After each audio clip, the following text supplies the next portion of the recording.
대승기신론이 뭐 중요합니까? 여러분이 여러분 참마음을 이해하는데 이런 것들은 매뉴얼이고 이제 참고서죠.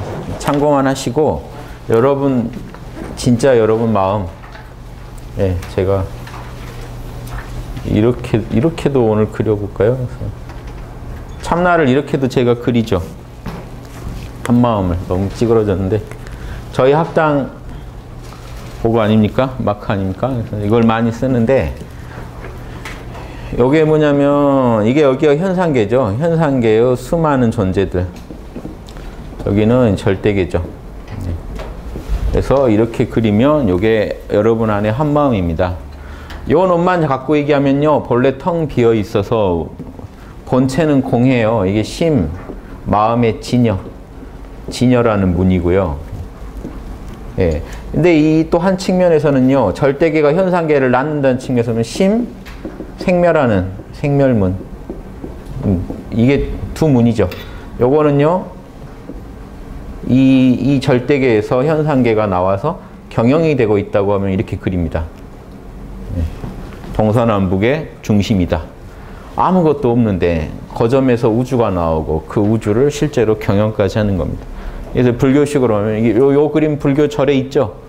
요 그림은요. 점 하나로 그려진 것도 좀 있으면 좋은데 절에는 요 하나에는 셋이 반드시 들어있다고 이렇게 2자 3점이라고 하는데 3점을 찍어서 그리고 요게 지금 뭐죠? 만자 있죠, 만자. 예. 이렇게 그리죠. 그렇죠? 이걸 이렇게 이해하시면 됩니다. 이건 우주를 굴리는 측면이에요, 만자는.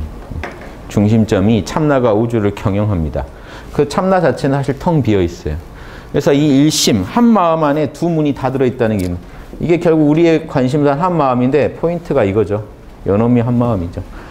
그런데 이 나머지도 결국 이 한 마음의 작용이기 때문에 한 마음은 본체는 텅 비어 있으면서 그 한 마음이 생멸하는 현상계, 생각, 감정, 오감의 세계를 낳고 굴린다. 요게 이 대승기신론의 핵심이고요. 요것만 이해하시면 이 대승기신론을 다 아시는 거예요. 대승에 대해서 올바른 믿음을 내가 일으키게 하겠다는 건요. 그냥 이거 쉽게 생각하시면 대승은 탈승자죠. 예. 대승은 탄다는 거니까 예, 탑승하다는 뜻이죠. 많은 사람이 탑승할 수 있으면 대승, 자기만 탑승하면 소승 이렇게 나누거든요. 그래서 소승불교 자리, 나 이롭자는 것만 추구하는 사람하고 자리 플러스 이타까지 남도 반드시 도와야 된다. 그럼 소승성자들은 남 안 돕냐? 도와요, 돕기는. 그런데 소승성자들의 기본 입장은요. 내가 남을 근본적으로 도와줄 수가 없어요. 어느 선까지만 조언해주고 해줄 수 있을 뿐이지 각자 책임이에요. 왜냐하면 나는 열반에 들어서 우주에서 사라져야 되기 때문에 끝까지 책임져 주지 못한다고요. 근원적으로 이 소승불교 입장은 각자 책임이에요. 각자 자기가 자기 거 책임져라. 그럼 대승이라고 각자 책임이 아닌 건 아닌데 대승은요. 내가 해탈하려면 남도 해탈시켜야 돼요. 책임이 무한 책임이에요. 사실. 각자 결국 제일 책임이 있긴 한데 나에게도 무한한 책임이 있어요. 중생에 대한. 왜냐하면 원래 중생이 모두 하나라고 보기 때문에 내가 궁극적으로 해탈하려면 남도 해탈이 돼야 돼요. 나 혼자만의 해탈이란 건 사실 불가능한 거죠. 근데 이 소승에서는 자기만 해탈이 가능하다고 보다 보니까 양심 때문에 남을 도와주고 소승성자들도 별짓 다 하지만 근원적으로 나는 너희들을 두고 간다라는 게 있어요. 이번 생이 마지막이다라는 정신으로 도와줍니다. 그러니까 가기 전에 좀 도와주는 개념이고 보살은요. 내가 또 와서 도와주마예요. 윤회에서 또 와서 영원히 도와주마. 그래서 너를 도와주는 게 사실은 내 공부다. 공부의 핵심이 뭡니까? 소승에서는 열반을 생각하니까 자리만 닦을 수가 있죠. 자리가 강조했을 거. 여기서는 뭡니까? 결국 육바라밀 공부다 보니까 육바라밀을 혼자 할 수가 없어요. 남이 있어야 돼요. 보시를 어떻게 혼자 해요? 남한테 베풀어야 되는데.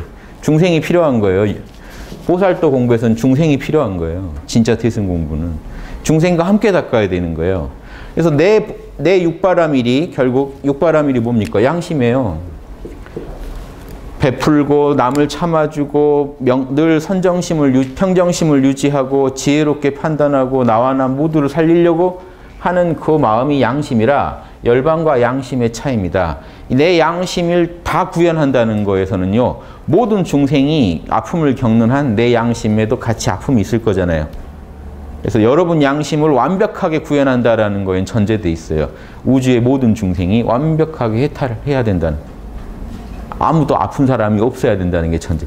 우주의 안드로메다 저쪽에라도 누구 하나 중생이 오늘 길 가다 자빠졌다는 소식을 들으면 보살이 걱정이 되겠어요, 안 되겠어요? 그럼 또 육바라밀이 출동하겠죠. 그걸 안타까워하고 도와야 한다는. 그래서 결국에 자신만의 해탈이라는 게 있을 수가 없어요. 그러면 이 차이가 어디서 나오느냐? 절대계를 깨치는 데만 집중하고 여기 머무는 데만 집중한다면, 대승은 절대계를 가지고 생멸의 세계를 경영하는 데 초점을 두다 보니까 생멸의 세계는 완성이란 게 없거든요. 생멸, 무한반복이잖아요. 생멸의. 현상계의 특징이 이거죠. 생멸의 무한반복. 그러니까 내가 지금 중생을 다 구제한 날이 있을 수 있냐? 그것도 없어요. 중생을 다 구한다는 게 어떻게 있습니까? 현상계는 변해가고는 세계인데 또 다른 중생이 나타날 텐데. 그래서 화엄경이나 어느 경을 보셔도 이 성부를 거부하는 경, 이 대승불교의 핵심을 말하는 경에서는요, 중생이 무한하기 때문에 나도 영원히 해탈에 들지 않는다. 그러니까 그 해탈이라는 건 열반에 안주하는 소승식 해탈이죠. 그건 절대 불가하다라고 얘기를 하는 겁니다. 그래서 여러분도 이런 걸 전제로 좀 하시고 수행을 하시는 게 좋습니다. 길을 분명히 하셔야 돼요. 저는 이쪽 길만 뭐 옳다라고 말하기 힘들죠. 경전마다 여러분 선택이니까. 그런데 저는 이 길이 옳다고 생각합니다. 예, 이 길로, 왜냐? 이 길로만 가시면요, 분명히 한계가 오기 때문에. 안 해보고 드린 말씀이 아니라 실제로 열반에 든다는 수행법들을 다 해보니까 거기서 안 멈추더라는 거죠, 문제는. 거기서 멈추려면요, 일부러 의도적으로 육바라밀을 거부해야 돼요. 내 양심에서 보시와 지계와 이런 참나의 작용이 일어나는데 거부해야 돼요. 그걸 다 따르다가 다시 업을 짓게 되니까요. 업을 안 짓는 쪽으로 가려고 하다 보면요, 일부러 양심을 거부해야 되는 사태가 오더라고요. 그래서 저는 그래서 알았어요. 소승이 길이 아니구나 하는 걸 알았어요. 왜냐? 참나의 명령을 거부하게 만드는, 에고가 나서서 참나의 명령을 거부해야 돼요. 참나 진정하세요. 이러면 문제가 복잡해집니다. 지금 열반에 못 들어갑니다. 이런 식이면. 결국 열반에 왜 들어가야 되는지도 모르는데 열반에 자꾸 들어야 된다고 고집하게 되고, 왜 들어가야 되냐? 열반에 내가 편하니까. 포인트가요, 내가 편하니까요. 그리고 또 심각한 문제가 생깁니다. 열반만 집착하다 보면요, 열반이 지는 위대한 덕들에 대해서 우리는 그 육바람이라는 위대한 덕에 대해 무감각해지고, 육바람일을 중시하다 보면요, 이 닦음의 목적이 완전히 달라져요. 보세요. 열반을만 강조하다 보면요, 편하게 쉬느냐에만 포인트를 줍니다. 고통이 없느냐, 편하냐, 행복하냐에만 포인트가 갑니다. 육바람일에 방점을 두면 여러분요, 현상계에서 절대계가 가지고 있는 위대한 로고스들, 대표적으로 6가지인데 위대한 로고스를 얼마나 드러냈냐로 현상계 여러분의 삶의 가치를 평가해요. 자, 위에 걸로 가치를 평가하면 여러분 괴롭냐 안 괴롭냐, 행복하냐로만 여러분의 가치를 평가합니다. 그러게 보면요, 개팔자가 상팔자라고 할 때 개가 진짜 행복할 수도 있어요. 가만히 있어도 여러분이 개 종이 돼가지고 먹을 거 다 먹여주고 뭐 해주고. 행복만 따지면 머리도 나빠서 그렇게 괴로운 줄 모를걸요. 아파도. 인간이 머리가 복잡해서 더 괴로운 겁니다. 조금 아파도요, 요거 가지고 오만 생각을 다 해요. 암인가? 뭔가? 머리가 좋으니까 괴로운 일이 많아요. 머리가 안 좋으면 그렇게 괴로울 수가 없어요. 조금 생각하다 또 밥 보면 밥 먹고 있겠죠. 뭐 맛있다 하고. 자, 이게 뭐냐면요, 인간으로서의 이 부여받은 위대한 능력들이 열반 추구한 그 사상만 갖고 얘기하다 보면 쓸모가 없다는 거, 별로. 육바라밀에다 초점을 뒀을 때 여러분이 가진 동물 이상의 엄청난 재능들이요, 제대로 꽃을 피울 수 있고 가치를 갖게 돼요. 의미를 갖게 돼요. 사랑이라는 걸 표현한다는 게, 역경 속에서도 사랑을 표현한다는 거, 역경 속에서도 정의를 드러낸다는 거, 이 하나하나가요, 엄청 의미 있는 일이 되는 겁니다. 즉 대승철학, 대승불교를 따르지 않으면요, 인간이 살아오면서 지금까지 표현한 어떤 고귀한 것들이 다 의미가 없는 게 돼요. 열반에다 들지 왜 독립운동 한다고 그랬을까? 그렇지 않아요? 독립운동 할 게 아니라 어디 산에 가서 그냥 고요히 앉아서 내려놓고 들어가는 게 더 옳지 않나요? 소승 관점에서 보면. 뭐하러 본네 속에 또 뛰어들어요? 독립운동 한다고 또 다른 나라 국민 또 죽여야 되는데. 난 살생 못합니다 하고 앉아서 탁. 요즘 뭐 살생나 못하니까 군대 거부하는 분들인데 그걸 또 양심적 병역 거부라는데 저는 아주 반대합니다. 뭐 저는 양심 없어서 군대 갔어요. 그래서 뭔 얘기냐면 뭐 이름을 바꾸면 되는 문제지만 뭔 얘기냐면 거기다가 양심을 붙여버리면 보세요. 어느 게 양심적입니까? 누군가가요. 살생 좋아하는 사람이 어디 있어요? 누군가가 여러분 편하게 살으라고 지금 철책에서 총 들고 사람 죽일 생각까지 하고 연구하고 자기를 희생하고 있으면 이러면서 여러분이 편한데 안 미안하세요? 그럼 나라도 가서 그 대신 해줘야 되는 거 아니에요? 나도 나한테 책임이 왔을 때 당당히 가서 해야 양심적인 거 아닙니까? 살생을 거부한다는 그거 하나에만 딱 부분적인 자명함에만 포인트를 둬버리면요. 도둑이 와서 여러분 가족 죽일 때도 난 살생을 거부합니다. 이렇게 죽이고 가세요 하실래요? 저는 거부합니다. 뭐냐면 문제가 엄청나게 생겨요. 부분적 자명함이라는 게 그래요. 그 말만 갖고는 맞는 말인데 전체 속에서 놓고 보면 문제가 생겨요. 꼭 그 말만 가지면 맞는 말 같은데. 그래서 부분적인 자명함을 가진 양심적인 보살들이 만약에 출동을 하면요. 서로 싸우게 돼 있고 사회가 더 어지러워지게 돼 있어요. 부분적인 데만 집착하다 보니까 큰 게 깨져버려요. 전체를 들여다보세요. 그러니까 이 살생을 거부한다 하는 창문, 그래서 보살은 살생 거부하는 게 살생 좋아하는 보살이 어디 있겠어요? 하지만요. 전쟁이 나면 총 들고도 나가요. 사명대사 같은 위대한 보살들은 나갔잖아요. 승군 만들어서 전쟁에 했죠. 그것 때문에 지금까지도 뭔 성녀가 전쟁에 가냐 있냐고 욕을 먹어요. 재밌죠? 보살도라는 건 이렇게 욕은 내가 먹더라도 모두에게 이로우면 하겠다 하는 정신이 보살도입니다. 부분적인 자명함에 빠져서는 큰 보살도를 못 해요. 이런 것도 한번 고민해 보세요. 그래서 그런 아까 군 문제는 여러 가지 보완이 필요한 영역이니까 그걸 가지고 딱 아니라고 하는 게 아니라 양심이라는 말을 그렇게 함부로 쓰진 말자는 겁니다. 진짜 양심이라는 거에 대해 더 고민해 보시면 여러 가지 대안이 더 뛰어난 대안들이 나오실 거예요. 그래서 단순하게 나는 뭘 열반에 들어가서 쉬겠다. 나는 업짓고 싶지 않다. 살생하고 싶지 않다. 이런 마인드로만 수행을 하다 보면요. 이 보살도를 영 이해를 끝까지 못하게 된다니까요. 보살도가 하고 싶은 건요. 인간의 그 험한 삶 속에서 어떻게든 사랑과 정의와 보시와 지계와 인욕과 정진과 선정과 반야의 꽃을 피우겠다는 몸부림이에요. 그러니까 이 열반은요. 전제되어 있는 거지 열반에 안주하질 않아요. 이 모든 일은 열반에서 나오는 일입니다. 참나에서 나오지 않는 육바라밀이라는 거 의미가 없어요. 어거지로 보시하고 어거지로 인욕하고 계신 거지 육바라밀이 아니에요. 예.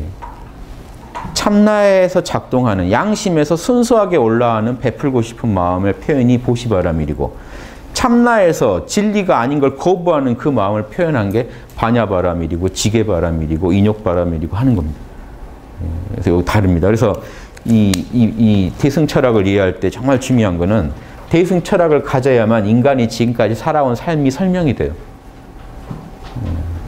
제가 지금까지 살아오면서요. 정말 성스럽다라고 느꼈던 건 늘 말씀드리지만 저희 부모님이었다니까요. 어디 그 수행처 가서 본 사람들은요. 저 사람들 집에서 참 부모님 속 좀 끓이겠다라고 보였지 성스러워 보이지 않았어요. 아무리 명상을 잘하고 뭘 한다고 해도. 남을 위해 희생하는 분을 볼 때 저는 진짜 저분이 진짜 성스럽다라고 느꼈어요.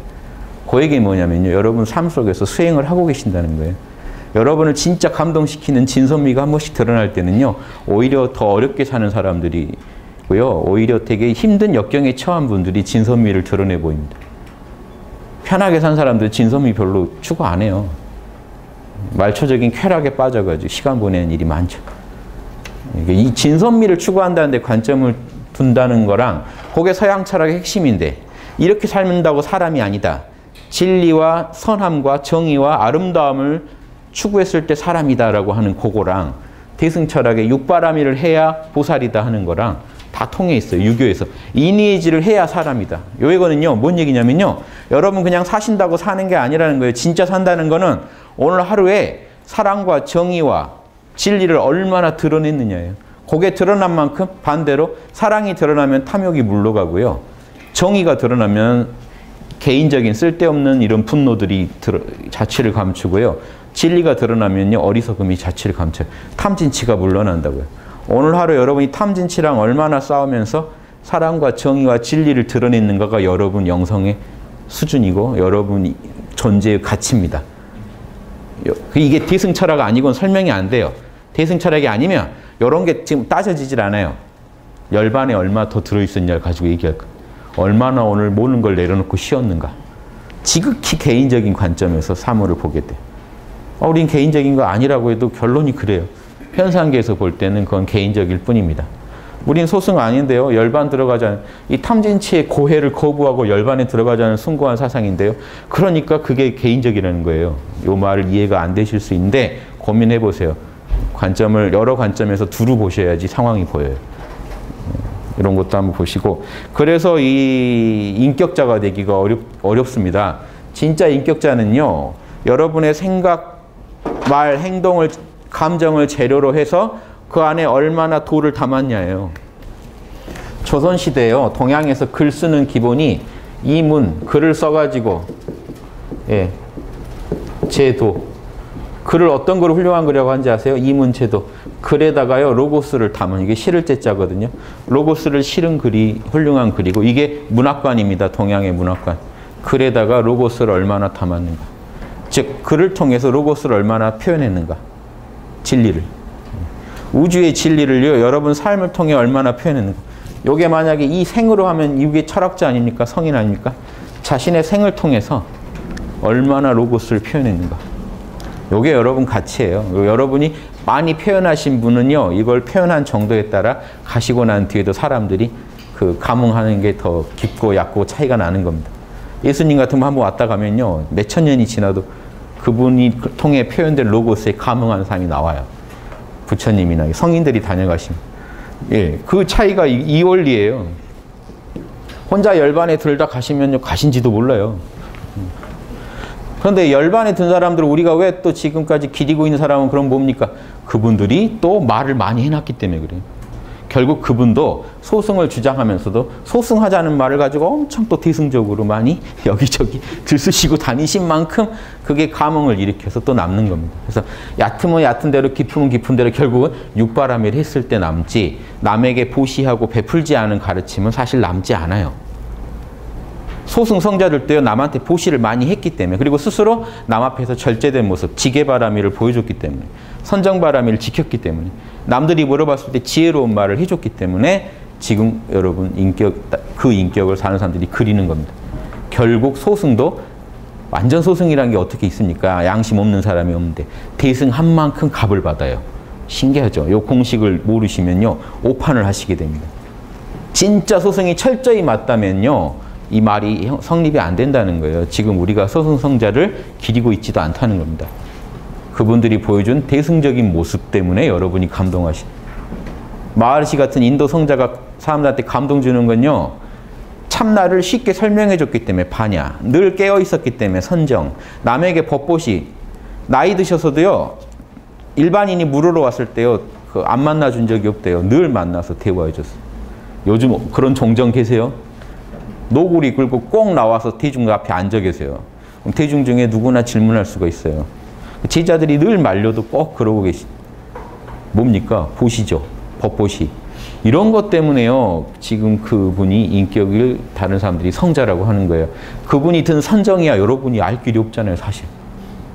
본인 혼자 열반낙을 얼마나 즐겼는지 여러분이 어떻게 아십니까?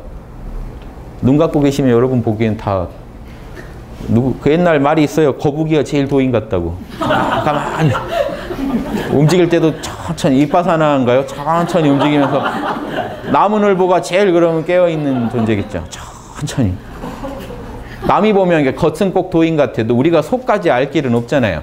결국 여러분은 뭘로 그 사람을 판단하면요. 말로요. 말로, 표정으로, 행동으로 여러분은 그 사람을 판단하시고 계십니다. 결국 육바라밀을 통해 드러난 거 가지고 여러분은 남을 평가하고 계세요. 그거 아셔야 돼요.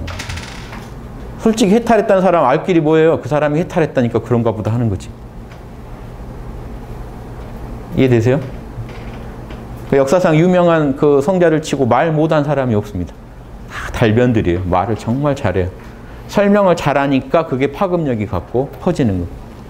결국 여러분은 그 사람의 말을 믿고 있는 거예요. 그런데 표정이나 얼굴이나 여러 가지 봤을 때 이 사람이 남 속일 사람은 아니겠지 하고 믿고 계신 거지, 결국은 그 믿음도 결국 육바라밀이 주는 거죠. 그 사람이 평소에 언행을 일치시키니까 믿는 거지, 여러분이 그 사람의 열반에 든 거 가지고 여러분 평가하는 게 아니에요. 실제로는. 요 냉정히 한번 파악해 보세요. 이게 중요하다는 거. 그래서 인간의 삶이라는 건 결국 육바라밀을 얼마나 내가 표현하느냐에 따라서 내 가치가 결정되고, 그게 남을 실질적으로 도와줄 수도 있다는 거 아셔야 돼요. 그게 안과박의 조화죠. 육바라밀 안에는 선정바람이라는 내적인 게 있고, 또 나머지 그 반야라는 내적 반야도 있고 외적 반야도 있죠. 현상계를 굴리는 반야, 현상계 문제를 해결하는 반야, 거기에 바탕을 둔 보시지계, 인욕, 정집, 이런 것들이 여러분을 진짜 여러분의 인격을 표현시킵니다. 그래서 여러분이 인격 바꾸고 싶다고 하는데 대승철학을 공부하고 싶어도 안 되는 요소가 두 개인데요. 하나는 열반에만 집착하는 거예요. 안에만 집착하는 거.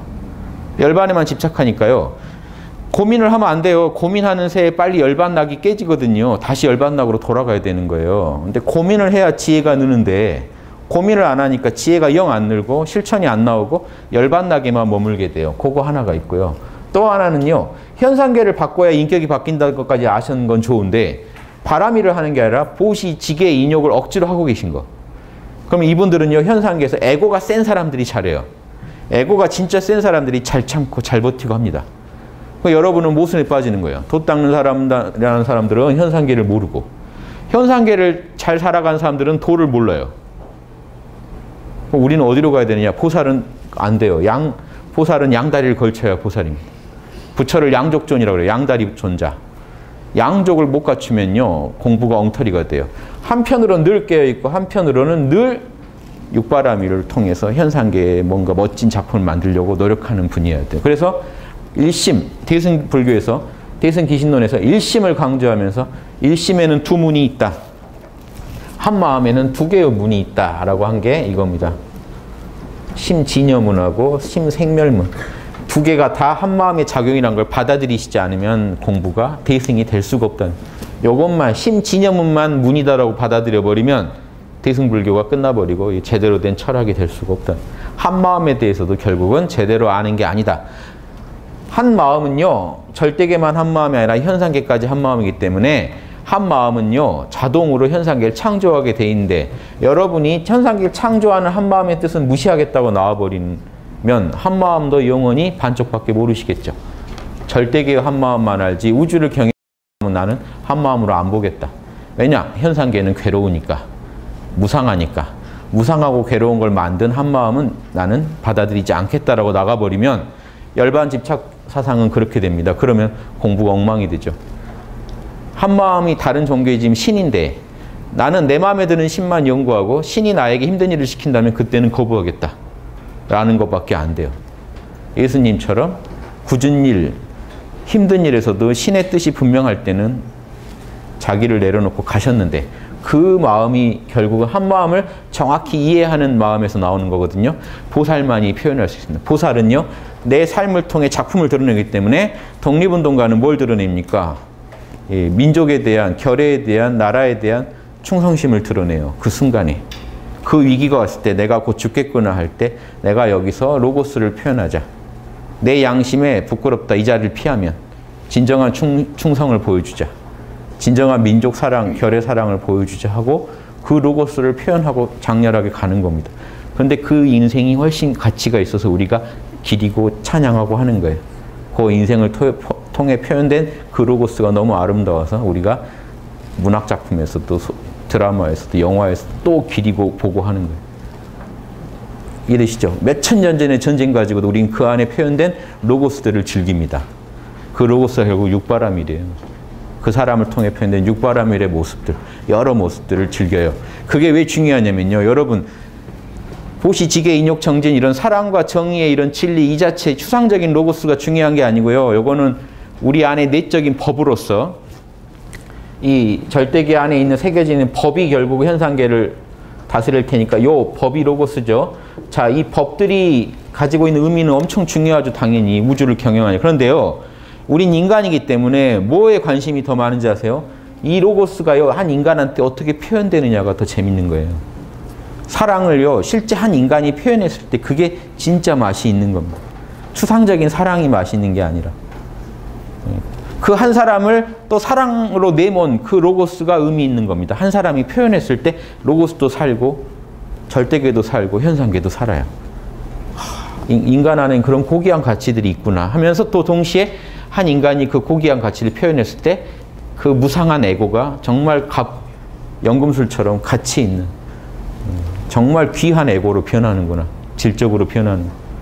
나도 내 인격을 바꾸려면 그런 위대한 로고스들을 표현하고 살아야겠다. 같은 생각이라도 쓰잘데기 없는 것보다는 이왕이면 고귀한 걸 표현해야겠구나. 이게 인간 사는 맛이죠. 이게 여러분 인간으로서 걸어야 할 그 가장 아름다운 길이고 그걸 보살도라고 하는 겁니다. 그래서 보살도는요, 여러분 익히 아시지만 보리는 절대계의 깨달음이고 플러스 살타는 현상계의 중생성이에요. 그래서 보살 그러는데 보살이 되세요. 이게 인간이에요.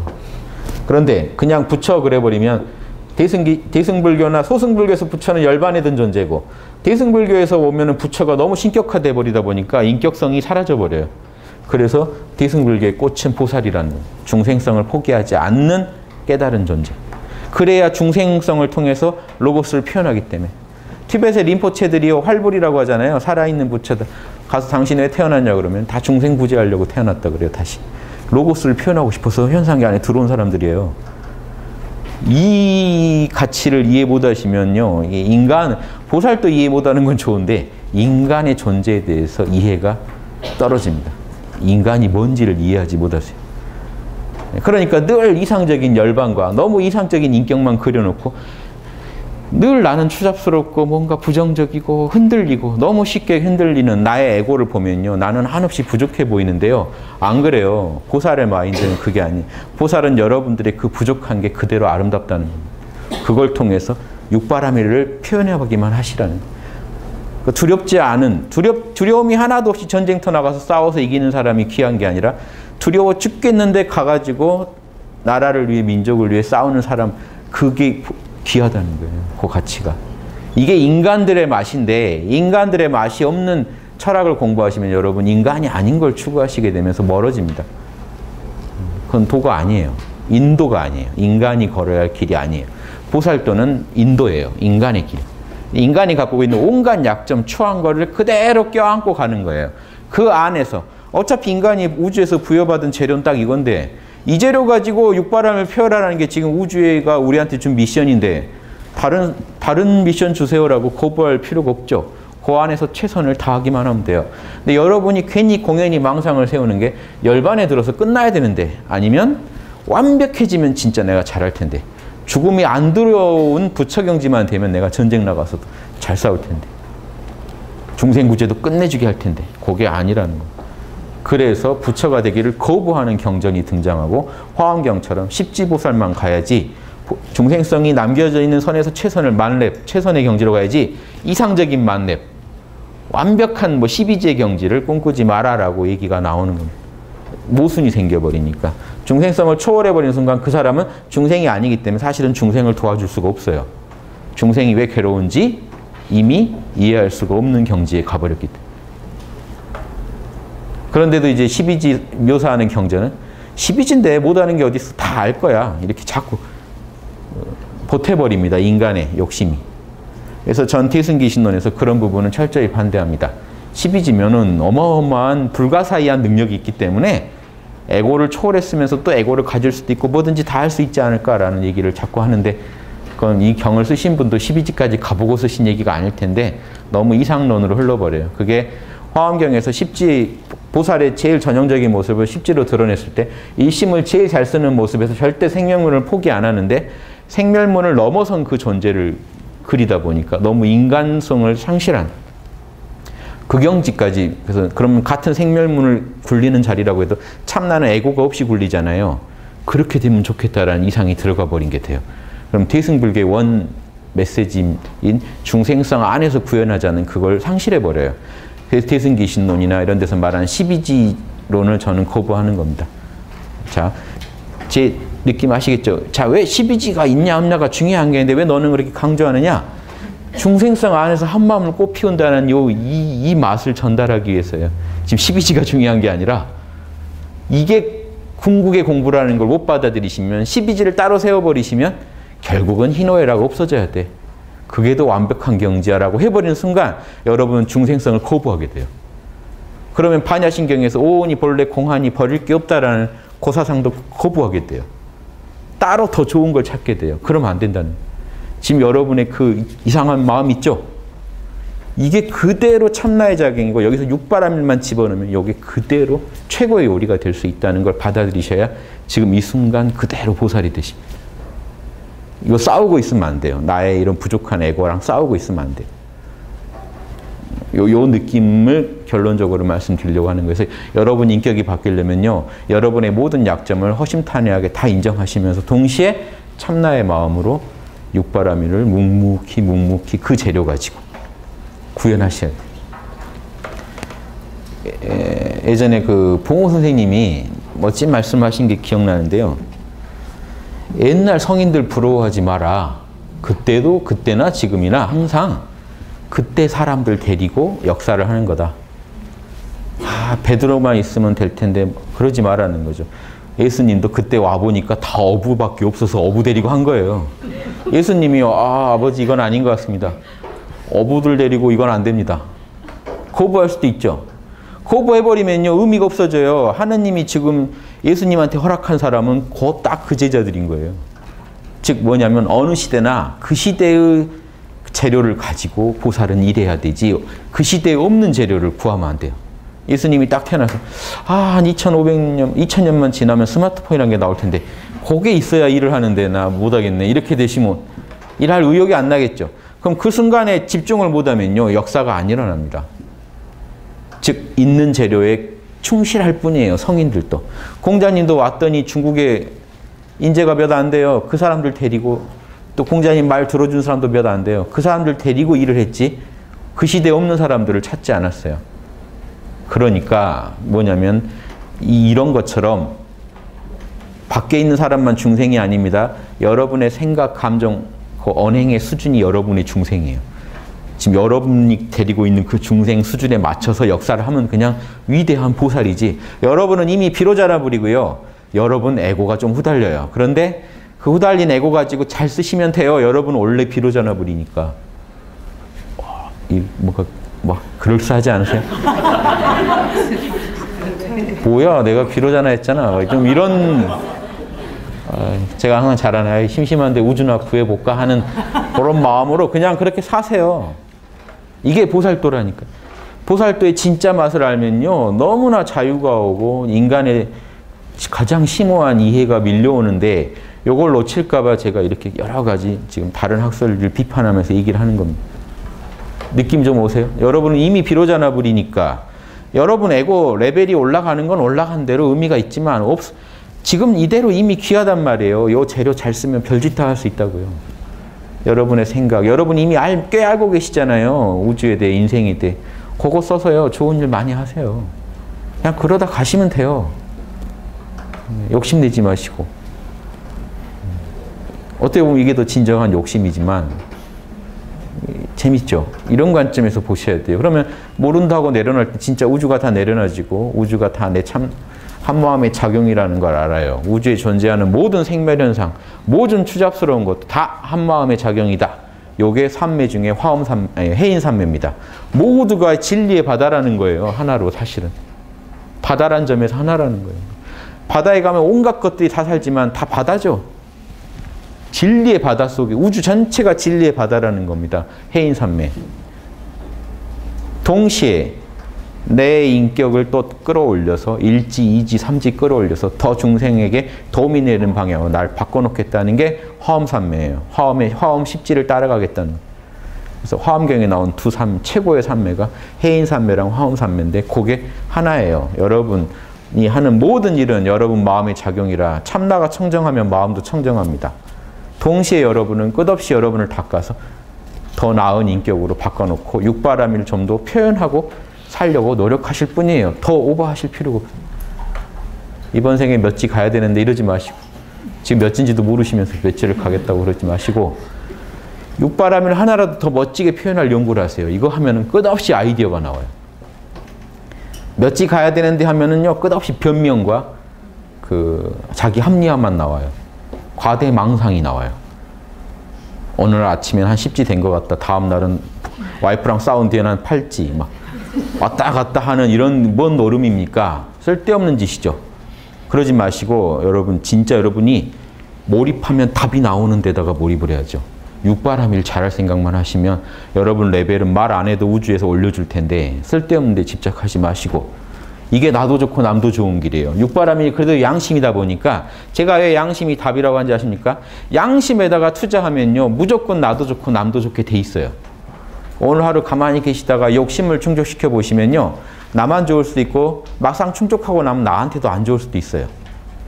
야, 그 평소에 내가 소원이 늘 남이랑 같이 먹어서, 제가 옛날에 그런 적이 있어요. 치킨 한 마리를 통으로 먹고 싶더라고요. 다 먹으면 얼마나 행복할까. 늘 가족들이랑 남이랑 먹다 보니까 아쉬움이 있었는데 한 마리 시켰더니 반도 못 먹겠더라고요. 남이랑 먹으니까 맛있게 먹었지 혼자 먹으니까 못 먹겠어요. 즉, 내 욕심을 난 이루었도다 해서 막상 뚜껑을 열어보면요, 원했던 게 아니고 내 기분도 더 망쳐질 수도 있고. 절박한 비유인데 와닿으시려나 모르겠어요.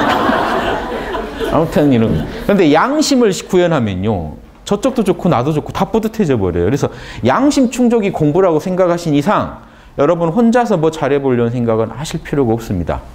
그렇게 해서는 여러분만 좋지, 그리고 남에겐 해로울 수도 있고 결국 여러분한테도 안 좋을 수 있기 때문에 모두에게 좋은 걸 계속 하는 거예요. 육바람일 공부에서 선정과 일반 열반 추구의 선정이 차이가 이거예요. 열반 추구하기 위해서 닦는 선정은 내가 좋아야 되기 때문에 남의 기분이 좀 상할지라도 가족하고 싸우는 한이 있어도 난 열반에 들어야 돼요. 근데 대승 육바람일에서 나오는 선정은 어때요? 반야에 기반한 거고 보시직의 인욕에 기반한 선정이기 때문에 남하고 이 관계 속에서 평정심 유지하는 선정이 더 중요해요. 남하고 싸우는 중에도 빨리 평정심 찾는 거. 남에게 내가 뭔가 화나고 못마땅한 일이 있을 때도 빨리 회복하는 선정. 요게 가치 있는 선정이 됩니다. 달라지죠. 같은 선정인데 의미가 달라지면요, 달라져요. 추구하는 가치가 달라지면요, 하는 게 다 달라져요. 의미도 다 달라져요. 소승 수행을 추구하면 지금 가족도 다 짐이에요. 다 나를 방해하는 거예요. 우주랑 싸워요. 나를 괴롭히는 우주의 모든 것들과 싸우게 돼 있고 난 거기서 빨리 탈출해야 된다는 생각을 하게 돼요. 대승철학을 갖게 되면 이 우주는요, 나의 로고스를 드러내기 딱 좋은 무한한 장이에요. 그러니까 한 번 오고 하기가 너무 아까워요. 끝없이 윤회하면서 표현하고 다녀야지. 마인드가 완전히 달라지죠. 지금 양해 차세요. 이번 생 지금 2014년 이때 오셔서 이때 중생 좀 구제하고 여기서 사랑, 정의, 지혜 이런 거 표현하신 거 이걸로 양해 차세요? 예술가라면 도화지 찢어버리는 한이 있더라 다시 또 표현하고 싶을걸요? 이게 참나의 마음이라는 겁니다. 그래서 명상을 잘하면요, 오히려 이 마음이 솟구쳐야지 보살이고. 그런데 아유 아서라 이러면 카르마 또 태어나야 돼. 그럼 또 다시 뽀로로 보고 또 다시 해야 돼. 요거 싫어. 그러면 다시 또 누구랑 뭐 연애질 해야 되고 막 실현 당해야 되고 또 어디 가서 험한 일 당해야 되고 또 막상 태어났더니 외모가 내 마음에 안 들면 또 수술을 해야 돼. 막 고다 고. 자, 요 얘기 다 지금 누가 하고 있어요? 참나가 하고 있는 말 하나도 없어요. 에고가 하고 있는 탐진치예요. 열반에 들겠다는 그 마음이 탐진치예요. 내려놓고 참나가 시키는 대로 가면 예수님의 길, 부처님의 길, 공자님의 길을 갈 수밖에 없습니다. 소크라테스의 길을. 누가 시키는지 잘 들여다보세요. 열반에 들고 싶어 할 때 물어보세요. 너 누구야? 방금 얘기한 놈 누구야? 나와. 왜 열반에 들고 싶지? 괴롭잖아. 참나는 괴로움을 안 느끼는데 넌 누구야? 누구예요? 에고예요. 가만히 있는데 아 참나가 없는 것 같아. 너 누구야? 참나가 그런 말 할 리가 없대. 공연히 너 일 긁어서 부스럼 만들지 말고 가만히 있어. 이게 몰라예요. 참나 없다는 말도 몰라 해버리세요. 그럼 여러분은요 참나 상태예요. 정신 말짱하고 깨어있을 때가 참나예요. 따로 찾지 마세요. 그 상태가 최고죠. 그 상태에서 나머지 바람일들이 다 나와요. 한마음에 대한 얘기를 지금까지 했습니다. 한마음 하나 가지고도 할 말이 이렇게 많아요. 대승기신론 전체가 이 한마음에 대한 설명일 뿐이에요. 이 한마음이요, 지금 여러분 안에서 가려져 있다고요. 그걸 다시 복구하자는 겁니다. 미리 좀 말씀드리면 그게요, 삼각이 있어요. 요게 원래 광명하죠. 여러분 안에 이 로고스 경영하고 있는 이 자리니까 얼마나 광명합니까? 그런데 그래서 유교 선비도 똑같아요. 이 자리를 우리 안에 있는 광명한 덕성이라고 해서 덕덕자인데 덕성이라고 해서 이 자리를 묘사할 때 주자가 이렇게 설명했어요. 구중리. 우주의 모든 이치를 다 갖추고 있으면서 약자 좀 쓸게요. 응만사. 만 가지 일을 모두 대응해서 처리하는 자리. 이게 다를 리가 없죠. 리사가 불교에서 온 개념이죠. 유교 선비들도 불교의 세례를 이미 받은 겁니다. 우리 아래는 리, 로고스가 있어서 사건들마다 적절하게 대응할 수 있다. 리는 절대계, 사는 현상계입니다. 그래서 이사무외의 세계를 말하는 거예요. 우리 안에는 리가 있기 때문에 여러분의 닥치는 모든 일에는요, 리가 담겨 있어요. 원리가. 그래서 여러분이 그 원리를 아시면 적절하게 대응할 수가 있어요. 여러분 몸이 하나 아프고 마음이 아프고 하는 모든 일에도 리가 있죠. 그러니까 병원 가서 맡기면 그 리의 결에 따라서 치료를 해주는 겁니다. 우주 만물엔 다 리가 있기 때문에 우리가 모를 뿐이지 리가 다 있어요. 그래서 그 리에 대해서 적절하게 알고 대응하는데 여러분 참나가 리를 다 알고 있는 건 참나죠. 에고가 뭐 안다고 설치다가 망쳐버리는 수가 있다는 거예요. 에고는 거들 뿐이지 참나가 자기 안에 자기의 리를 가지고 현상계 문제를 스스로 해결할 수 있게 에고는 도와주면 돼요. 명상을 하면서 떠오르는 영감에 따라 움직여주면 돼요. 욕심 부리지 마시고. 그러면 완벽하게 여러분 그대로 여러분의 욕심까지도 다 진리를 표현한 도구가 돼버려요. 지금 그렇게 그냥 사시면 돼요. 몇 진이 몇 진이는요. 그거 따진다고 해서 마음이 흔들리면 이미 그 질을 따질 의미가 없어요. 그러지 마시고 여러분은 그냥 이 순간순간 보살이시면 돼요. 그래서 이런 느낌이어야 돼요. 고속도로, 부산 가는 고속도로 타고 가면서 지금 부산 얼마 남았지 않은 건 걱정이 안 돼요. 갈 거니까. 그런데 고속도로 진입도 못하고 막 걱정하면요. 이제 갈 길이 더 멀어지죠. 즉 여러분이 깨어서 보살도를 하고 사시면서 내가 지금 공부가 얼마나 됐을까 따져보시는 거는 그건 여유롭게 따져보실 수 있으니까 그리고 이미 가고 있으니까 그렇게 따지셔도 좋은데 제대로 이 톨게이트도 못 찾았는데 막 걱정부터 하고 계시면 답이 안 나온다고. 그러니까 지금 중요한 거는 길을 달리고 있는 거죠. 보살도 위를 신나게 달리고 계시면서 고민도 하시고 걱정도 하시고 하면 좋겠다 하는 제 말씀입니다. 자, 여기까지 하고. 자, 아까 대승 얘기하다 여기까지 왔는데 그러면 이런 게 진짜 대승인데 대승계신론은 더 재밌는 관점을 제시해요. 지난번 말씀드렸어요. 이렇게 많은 중생을 구제할 수 있는 큰 공부다 해서 대승 이렇게 주장한 게 아니라 대승계신론은 독특한 관점을 제시해요. 대승에 대한 올바른 믿음을 내가 일으키면 하지만 동시에 이 대승을 뭐라고 정해버리냐면 한마음이라고 정해버려요. 요거 참신한 겁니다. 대승계신론만의 특징이에요. 대승이 뭐냐? 한마음이다 해버려요. 한마음이 어떻게 대승이냐? 한마음은 위대하다. 그래서 되고 한마음만 타면 우리는 우주 어디든지 열의 경지까지 다 갈 수 있다. 우주 어디 가서도 이것만 타고 다니면 어디 가서도 보살도 할 수 있고 열의 경지까지 갈 수 있다. 그래서 승이다. 탈승자. 위대한 걸 타고 가자 해서 대승이다 해버려요. 그래서 대승기신론이라고 해놓고 중생구제를 얘기하는 게 아니라 한마음에 충실하자는 얘기를 하면서 한마음 안에 모든 진리가 다 들어있으니까 한마음을 연구합시다는 얘기로 가요. 그래서 이 대승기신론은 한마음경이에요. 우리말로 하면 한마음경. 철저히 한마음경이에요. 한마음을 어떻게 밝혀서 다시 여러분이 그 한마음을 제대로 쓰는 보살이 될 거냐 하는 거기에 관심. 그래서 완벽한 이상적 경지로서 부처, 12지 부처를 제시하지만 저는 아까 말씀드렸지만 그건 이상적인 경지로서만 받아들이세요. 즉, 이 한마음이 완벽한 인격으로 드러나면 어떨까? 그 정도에서 12지는 의미가 있습니다. 부처라는 존재는. 여러분은 보살을 목표로 하세요. 네, 요 저의 조언입니다. 그래서 불법승, 지난번에 불법승의 그 귀경송에서 나는 귀의합니다 할 때 그 불이 뭐라고요? 이 한마음이 완벽한 인격을 갖춘 그 존재, 그 12지 부처한테 귀의합니다. 석가모니가 아니에요. 역사적 석가모니가 아니에요. 이미 대승불교에서 말하는 부처는 한마음의 완벽한 구현자를 말하기 때문에 근데 석가모니는 사실 한마음을 얘기하지도 않았거든요. 이해되시죠? 맥락은 연결되지만 대승불교에서 말하는 부처는 비로자나불이라는 우주를 경영하는 한마음의 인격적 표현이에요. 그냥 부처. 법 뭡니까? 한마음 자체. 우주의 한마음이 갖고 있는 그 진리, 로고스를 법 그럽니다. 법신, 우주의 법신, 비로자나불을 말해요. 그래서 불하면 비로자나불의 인격적인 모습, 법하면 비로자나불의 그런 로고스적 측면, 승이 와야 이제 보살이 나와요. 그거를 닦으려고 하는 중생. 여러분은 승의 위치에서 공부하시면 돼요. 대승기신론이나 대승불교는 이런 관점에서 이해하시는 게 여러분한테 도움이 될 겁니다. 그래서 승은 뭐였습니까? 무량한 공덕을 갖춘 진여. 승이 무량한 공덕을 갖췄다는 게 아니라 무량한 공덕을 갖춘 진여를 그대로 닦는 수행자들, 즉 에고는 거들 뿐이라는 겁니다. 승려들의 에고도요, 거들 뿐이지 이미 무량한 공덕을 갖추고 있는 이 한마음이 드러나기만 하면 되는 거예요. 한마음이 드러나면 무조건 육바라밀을 하게 돼 있어요. 여러분이 만든 육바라밀이 아니라 자동으로 나오는 육바라밀을 에고가 나오게 거들어주기만 하면 돼요. 즉, 그러면 에고는 아무것도 할 일이 없네요. 아니에요. 에고가 엄청 노력해야 돼요. 왜냐? 여러분 길 가다가요, 불쌍한 사람 봤을 때 도와주고 싶다는 양심의 울림이 있지만 에고가 금방 묵살하고 가버리잖아요.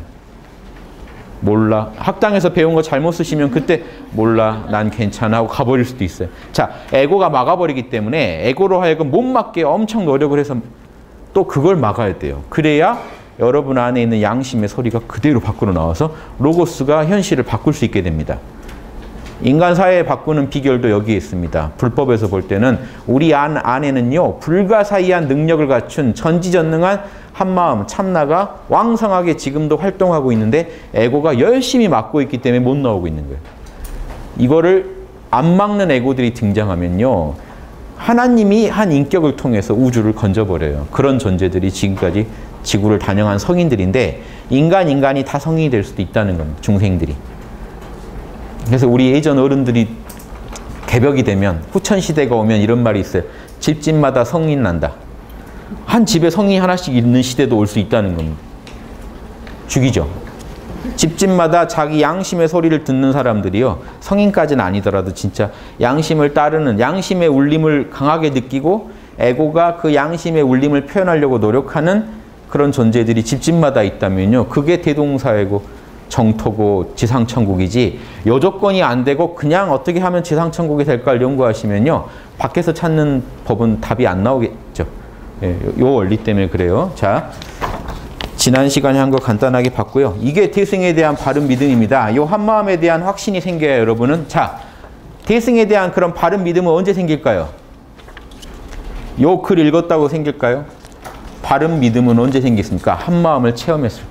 여러분이 여러분 안에서 참나를 발견했을 때, 진짜 참나가 이렇게 생겼는지, 이 경에서 설명한 대로 생겼는지 확인했을 때, 그리고 그 참나 뜻대로 따를 때 제대로 된 믿음이 성립하고 배양되겠죠. 그러다 보면 그 극치에 가면은 비로자나불 같은 인격, 12지도 되지 않겠냐 하는 게 대승기신론의 전체 내용의 핵심이라는 거. 이해되시죠? 그러니까 12지가 중요한 게 아니라 지금 뭡니까? 우리는 우리 안에 있는 그 완벽한 참나를 찾아내서 표현하는, 이것만 하시면 돼요, 지금. 예. 자, 그래서 총론 볼게요. 2-1 총론. 기신론에서 이르기를 대승의 믿음의 뿌리를 일으키는 법, 로고스가 있으므로 마땅히 설명하는 것이다. 대승의 믿음을 일으키려면요, 그 로고스가 어디 있겠어요? 참나 안에. 참나 안에 있는 이 법들을 설명을 누군가가 인간의 언어로 해줘야, 이게 다 보살도예요. 인간의 언어로 설명을 안 해주면요, 참나는 참나고 에고는 에고라 영원히 못 만나요. 위대한 소승 성자들도요, 대승성을 다 표현했기 때문에 인류에게 도움이 된 게 이거입니다. 그분들도 참나를 인간의 언어로 설명을 잘 해줬잖아요. 그래서 수많은 사람들이 또 도를 닦는 겁니다. 그러니까 소승 성자도 필요해요. 대승 큰 보살도에서 보면요, 소승은 소승대로 또 인간을 도와줘요. 그럼 크게 보면 다 대승이거든요. 신기하죠? 소승 성자도 알면 꼭 가르쳐주고 싶죠, 남한테. 그 양심 때문에 그래요. 육바라밀이 발동하니까 가르쳐주고 싶은 겁니다. 예, 다 대승성이 완전히 없다는 건 불가능하다. 그럴 바에는 대놓고 한번 추구해보자. 그러면 대승불교가 나와요. 대놓고 한번 추구해버리는. 자, 그래서 이제 그걸 이제 양심에 찔리니까 얘기 안 해줄 수가 없잖아요. 나는 아는데 참나가 뭔 말을 하는지 들은 사람들이 경을 안 쓸 수가 없잖아요. 논을 안 쓸 수가 없잖아요. 경은 성인의 말씀이고 논은 이제 또 다른 학자분들의 말씀이라고 봤을 때 태승기신 논이니까 이 논문을 안 쓸 수가 없더라는 거예요. 그러면 이 논문에서 그러면 논문은 크게 어떤 목차를 가지고 있냐? 이게 궁금할 수 있죠. 거기에 대해서 5가지로 얘기해 줍니다. 인연분, 책을 쓴 인연을 먼저 설명하겠다. 그런데 지금 여기가 뭐예요? 요 챕터가 인연분이죠. 2장. 그러니까 2장을 얘기하면서 전체 목차도 미리 한번 훑어주는 겁니다. 그 인연분, 지금 2장에 해당되는 인연분, 요게 이제 첫 번째고, 책을 쓰게 된 인연이요. 왜 썼냐 도대체? 경전 안 그래도 많아 죽겠는데 왜 썼냐 이거예요. 팔만대장경 언제 볼지 모르겠는데 왜 썼냐? 여기에 대해서 설명을 해야 돼요. 왜 썼는지. 두 번째, 입의분. 그래서 대승의 의미를 확립한다. 대승이 뭔지 설명하고 들어가야죠. 그게 결국 여기서 뭐 설명하냐면 한마음 설명이에요. 한마음이 대승이기 때문에. 한마음 안에 새겨져 있는 진리가 그대로 대승법이기 때문에. 자, 세 번째, 해석분. 그럼 풀이를 해줘야 돼요. 대승이 갖고 있는 그 의미란 뭐냐? 결국 뭐예요? 한마음을 풀어줘요. 그러니까 해석분에서 뭘 풀이하게 돼 있겠습니까? 1심, 2문. 한마음에는 2가지 문의 작용이 있고, 자, 3대는 뭐라고 했죠? 제가 설명드렸는데 기억나시나요? 3대. 최상용. 자, 최상용인데요. 보세요. 최상용이 지금 흔히 대승에서 대는 중생 나와남을 모두 구제하니까 대 그러는데 대승기신론은 그게 아니라 왜 대승이라고 하느냐? 참나의 작용이 우주적이기 때문에 대라고 하는 거예요. 그러면 왜 대냐? 구체적으로 들어가면요. 텅 비어 있는 본체가 위대하고 우주의 본체니까요. 이 로고스를 품고 있는 이 형상, 로고스 안에 이거는 우리가 흔히 금강경에서 말하는 그런 버려야 할 상이 아니고요. 이거는 그냥 상이라고 번역하면 아쉬워요. 이거는 묘상이라고 할게요. 진리의 상이에요. 진리도 하나의 상입니다. 보세요. 보시랑 지계랑은 다르죠. 분명히 구별되죠. 그럼 그게 하나의 상이 돼요. 참나 안에는 그것도 상이에요. 근데 현상계의 상은 아니에요. 차별적인. 참나 안에 묘하게 있는 그 상이죠. 그래서 묘상이라고 하는 게 더 많은데 실상이 있어요. 참나 안에 있는 실상, 그게 상이에요. 상이 위대하고 우주를 나온 모든 로고스가 다 이게 서양 철학에서 이데아예요. 이데아가 위대하고 그 이데아대로 만들어진 플라톤이 뭐라고 했습니까? 현상계는 이데아의 그림자다.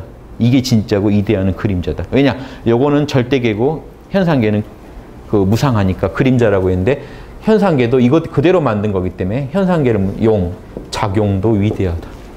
그래서 한마음의 본체와 한마음의 상과 한마음의 작용, 이게 텅 빈 거, 점 3개 박힌 거, 요게 상이 다 들어있죠. 요 자체도 사실은 최상용인데요. 요 안에 진리의 상이 다 들어있고 그게 현실적으로 표현되는 작용도 위대하다. 그럼 절에 가시면 그 기암마다 기암 밑에 보면 요거 아니면 요거 아니면 요거 그려져 있어요. 딱 보시면서 한번 음미해 보시면 또 용은 이거 만자만이 아니라 이것도 용입니다. 오행 8개가 동양에 있듯이 8방으로 돌려버리면 뭐가 돼요? 절 입구에마다 있죠. 법륜이 그대로 용이죠. 법륜을 굴린다고 하잖아요. 자, 부처님이 법륜 굴리는 이 용을 설명 잘 하셨는데 뭐라고 하는지 아세요? 8정도. 8방이죠. 8정도. 원래 전륜성왕이요. 이 바퀴를 굴려서 차크라예요. 이게 인도말로 바퀴가. 전륜이라는 게 차크라를 굴린다는 거예요. 위대한 왕은요. 차크라를 굴릴 줄 안다는 거예요. 8방을 경영한다는 뜻도 있고요. 전세를 가면 전륜성왕이 아침에 딱 나오면 저 차크라가요. 몸 안에 있는 차크라만이 아니라 우주선이에요. 우주선. 요즘 보면 우주선이. 비행체. 금륜, 은륜 여러 가지를 갖고 있는데 전륜성왕은 차크라가 눈앞에 금륜이 떠 있대요. 그걸 타고 자기가 다스리는 사해를 바로 한 바퀴 하루에 한 번씩 시찰해요. 그래서 전륜성왕입니다. 운전한다 그래서.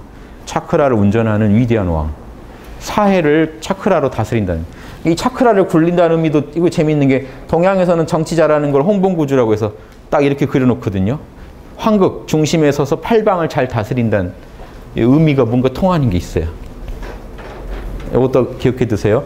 그런데 전륜성왕은 정치를 실제로 8방을 다스리는데 부처는 뭐를 잘하냐 그러면 부처는 법륜을 굴린다고 해서 전법륜 그래요. 앞에 전륜성왕하고 똑같습니다. 부처는. 정치라면 전륜성왕이고 도를 가르치면 부처거든요. 그러니까 부처도 뭔가 굴려야 돼요. 그러니까 전법륜. 진리의 수레바퀴를 굴린다. 그러면 어떻게 이루어졌냐? 진리의 수레바퀴는 가운데가 텅 비어서 열반이고, 절에 보면 가운데 텅 비어 있습니다. 열반이고 밖에가 팔정도예요. 팔정도 가르치는 게 사실은 사람들의 마음의 어떤 진리를 펴는 거잖아요. 그것도 다스림이거든요. 사람들의 그 지혜를 다스리게 해주는 거. 마음을 닫게 해주는 거. 이것도 훌륭한 정치죠. 전륜성왕과 부처님이 지금 하나로 통해 있는데 전법륜 하는 존재가 부처입니다. 자, 요것도 용이에요. 실제 용을 쓰는 모습이에요. 그러니까 부처님은요, 일반 아라한하고 차원이 다른 게 이걸 강조했다고요. 용까지도 강조했다고요. 텅 빈 열반, 그 열반 안에 8정도의 진리가 들어있다가 실제로 밖으로 표현했을 때 그러고 스대로 바르게 보고 바르게 말하고 바르게 행동해야 되는 그 진리를 온몸으로 표현하셨어요. 그러니까 이분도 결국 대승적으로 인도 전역을 돌면서 중생을 구제하다 길에서 돌아가셨잖아요. 위대한 대승보살의 모습을 갖췄거든요. 그런데 거기서 더 나간 게 지금 대승불교죠. 그래서 부처님이 갖고 있던 데 두 가지 문제가 있었어요. 출가주의, 출가해야 더 완벽해진다는 거랑 열반주의, 결국엔 열반에 들어가야 된다는, 여기에 보살도랑 안 맞는 두 개가 있었어요. 요거를 배제하고 경을 새로 써서 대승경전들을 많이 만든 겁니다. 석가모니랑도 뭔가 좀 안 맞는 게 있어서 요 부분을 보완까지 했어요. 자, 하지만 또 통하는 건 이렇게 있어요.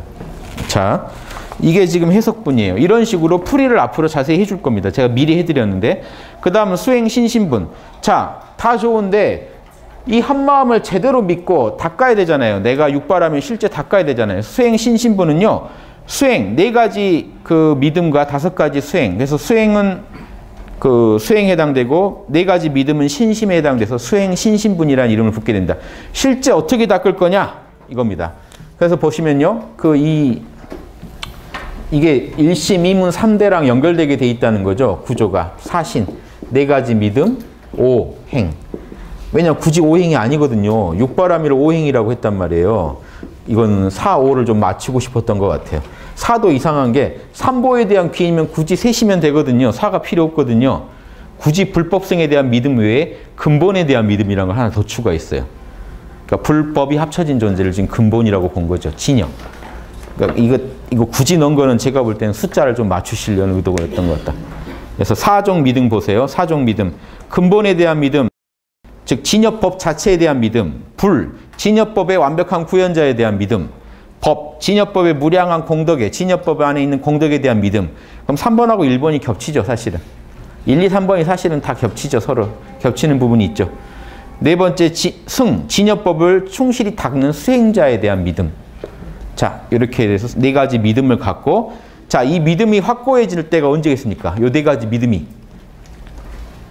결국은 참나를 체득할 때 제대로 믿음이 꽃피우고요. 하지만 꽃피우기 전에도 이미 믿음은 있어요. 왜 이 믿음이 가능할까요? 기독교에도 있잖아요. 나 처음 믿음 그 순간 귀하고 귀하다. 믿음이 왜 그렇게 중요할까요? 믿음도 양심의 작용이에요. 그런데 문제가 있어요. 믿음도, 여러분이 뭔가에 끌리는 것도 양심의 작용인데 여러분 탐진치에 왜곡돼 있어요. 왜냐하면 그 믿음은 이미 진리를 정확히 본 믿음이 아니기 때문에. 끌림으로서의 믿음이죠. 그러니까 그 믿음만 계속 유지하고 계시면요, 도가 안 닦입니다. 그 믿음은 처음 여러분을 움직이는 그 힘으로서만 의미가 있어요. 일단 그쪽이 끌려서 움직였다면 그 다음에 뭘 해야 돼요? 거기서 말하는 것들이 진짜로 이루어지는지 수행을 해서 확인을 해야 돼요. 그래서 수행이 나옵니다.